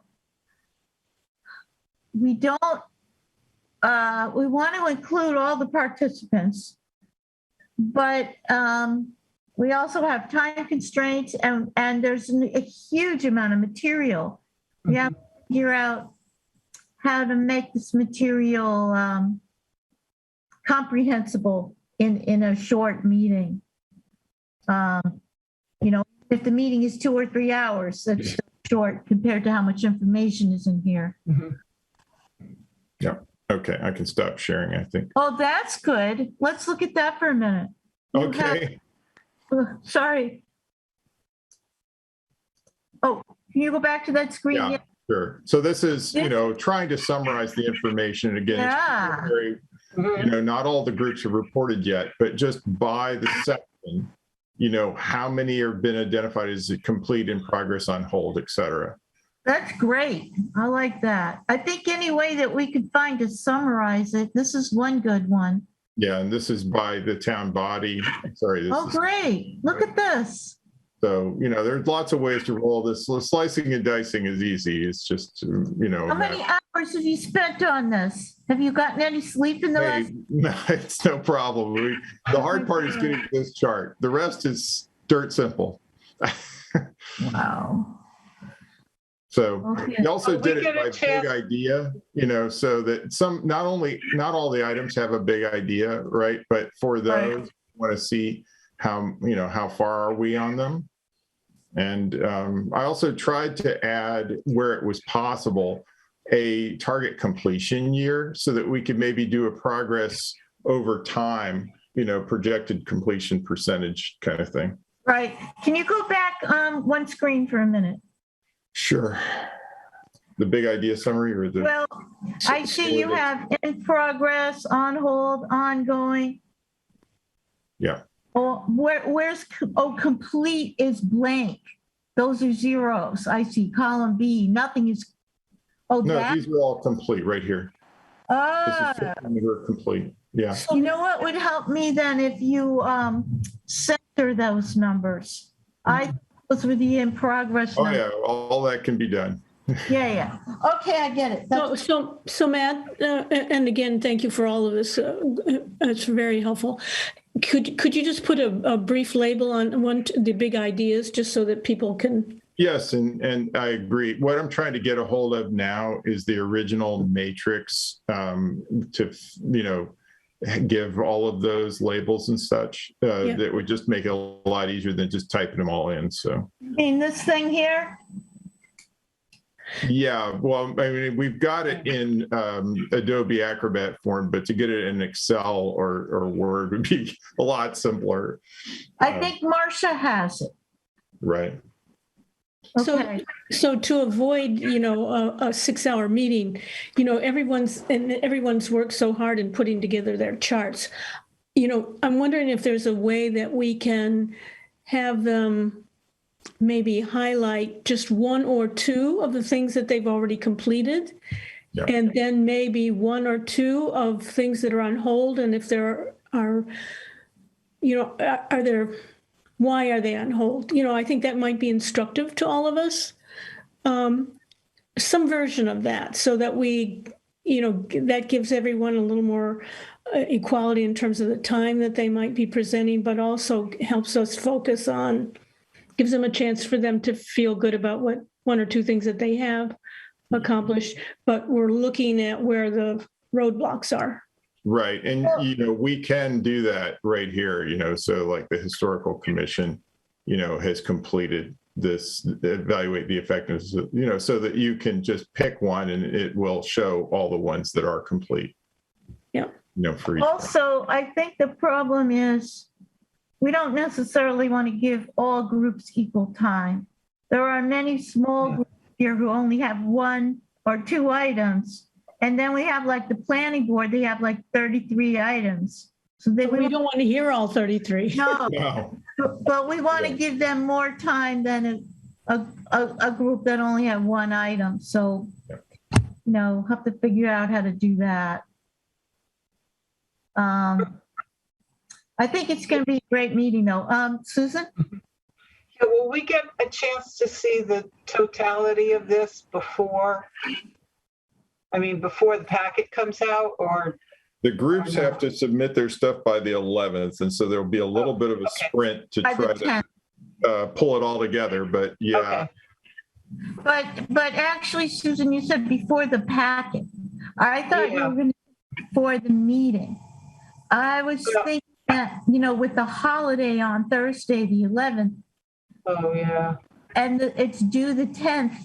And, so no. Yeah, you're going to get the packet on the 12th and everybody will get it. But what would be the point of getting it before the packet? Do you want to make changes before then, or? No, it was really just because of the enormity of it, or at least that's what I hope it is.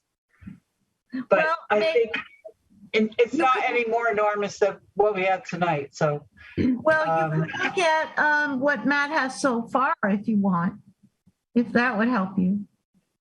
Well, and also, I mean, I can distribute it to all the board members as long as people don't respond, Yeah. Right. So. Yeah, it'd be good to be able to see. Why don't you send it to us and we'll get it out to the board members. Anyway, there's no risk of that. It'll come from. Okay, that's fine too. Jeremy, or send it to Jeremy, and maybe we can do that. Yeah, and indeed, I don't know, but I'm hoping Jeremy can do some of the compilation going forward too. So, yep. Jeremy, did you hear that? Yes, I did. You got me. Thank you. Thank you. Okay, are there any other issues about Envision Concord that we need to discuss tonight? Okay, thank you, Matt and Jeremy, and all the boards and committees that are participating, especially the planning board. A lot of work. Okay, we are ready for committee nominations. So Tracy Hansen of 77 Hill Street and Sam Stearns of 124 Tarbell Spring Road to the Bruce Freeman Rail Trail Committee for terms to expire on April 30th, 2024. Thomas Beardsley of 21 Liberty Street to the Historical Commission to fill an unexpired term set to expire on May 31st, 2022. Mary Beth Barker of 51 Birch Drive to the Bruce Freeman Rail Trail Advisory Committee as the Commission on Disability representative for a term to expire May 31st, 2022. Stephen Urza of 39 Cottage Street to the Junction Village Open Space Task Force to fill an unexpired term set to expire April 30th, 2023. Thank you. And now we'll go to committee appointments. So move to appoint Annabelle Pauster of 139 Jenny Dugan Road, Alexander Fernandez of 1400 Lowell Road, and Molly Weirman of 6 Nathan Pratt Drive to the Diversity, Equity, and Inclusion Commission for terms ending April 30th, 2022. Ha Richmond of 144 Neshoba Road, G. Orloff of 34 East Circle, and Robert Monroe of 1400 Lowell Road to the Diversity, Equity, and Inclusion Commission for terms ending April 30th, 2023. And Andrea Fonserrata of 41 Commonwealth Avenue, Rose Kratzley of 79 Hillcrest Road, and Jimmy Two Feathers of 303 Commonwealth Avenue to the Diversity, Equity, and Inclusion Commission for terms ending April 30th, 2024. Stephen Verrill of 415 Wheeler Road is the Agriculture Committee representative to the Pollinator Health Advisory Committee for a term to expire April 30th, 2024, and Farhana Y. Sheets of 69 Riverside Ave to the Tax Fairness Committee for a term to expire April 30th, 2024. Second. Hey, roll call vote. Ms. Ackerman. Aye. Ms. Bates. Aye. Mr. Dane. Aye. Ms. Escobedo. Aye. And myself, Mr. Johnson, aye. Okay. So we are now on to liaison reports. It's almost 10 o'clock. Does anybody have anything urgent that has to be announced tonight? This is not my committee, but it's related to committee business. I'm wondering if we have a select board representative who will be at the Veterans Day Memorial Service at the cemetery. We do. Okay, good. I asked Henry if he would do it, and he was happy to do it. So thank you, Henry. Thank you. Okay. Anybody else have anything urgent? Okay, terrific.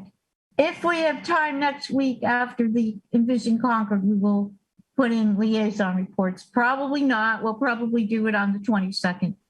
But that meeting is looking long also. We just have a lot of business to do. So, okay, public comment is next. Do we have anyone here for public comment? We had 39 or 40 people before. We're down to 14 people. Everybody went to sleep except us. Okay, seeing none, I would entertain a motion to adjourn. Move to adjourn. Second. Roll call vote. Ms. Ackerman. Aye. Ms. Bates. Aye. Mr. Dane. Aye. Ms. Escobedo. Aye. And myself, Mr. Johnson. Aye.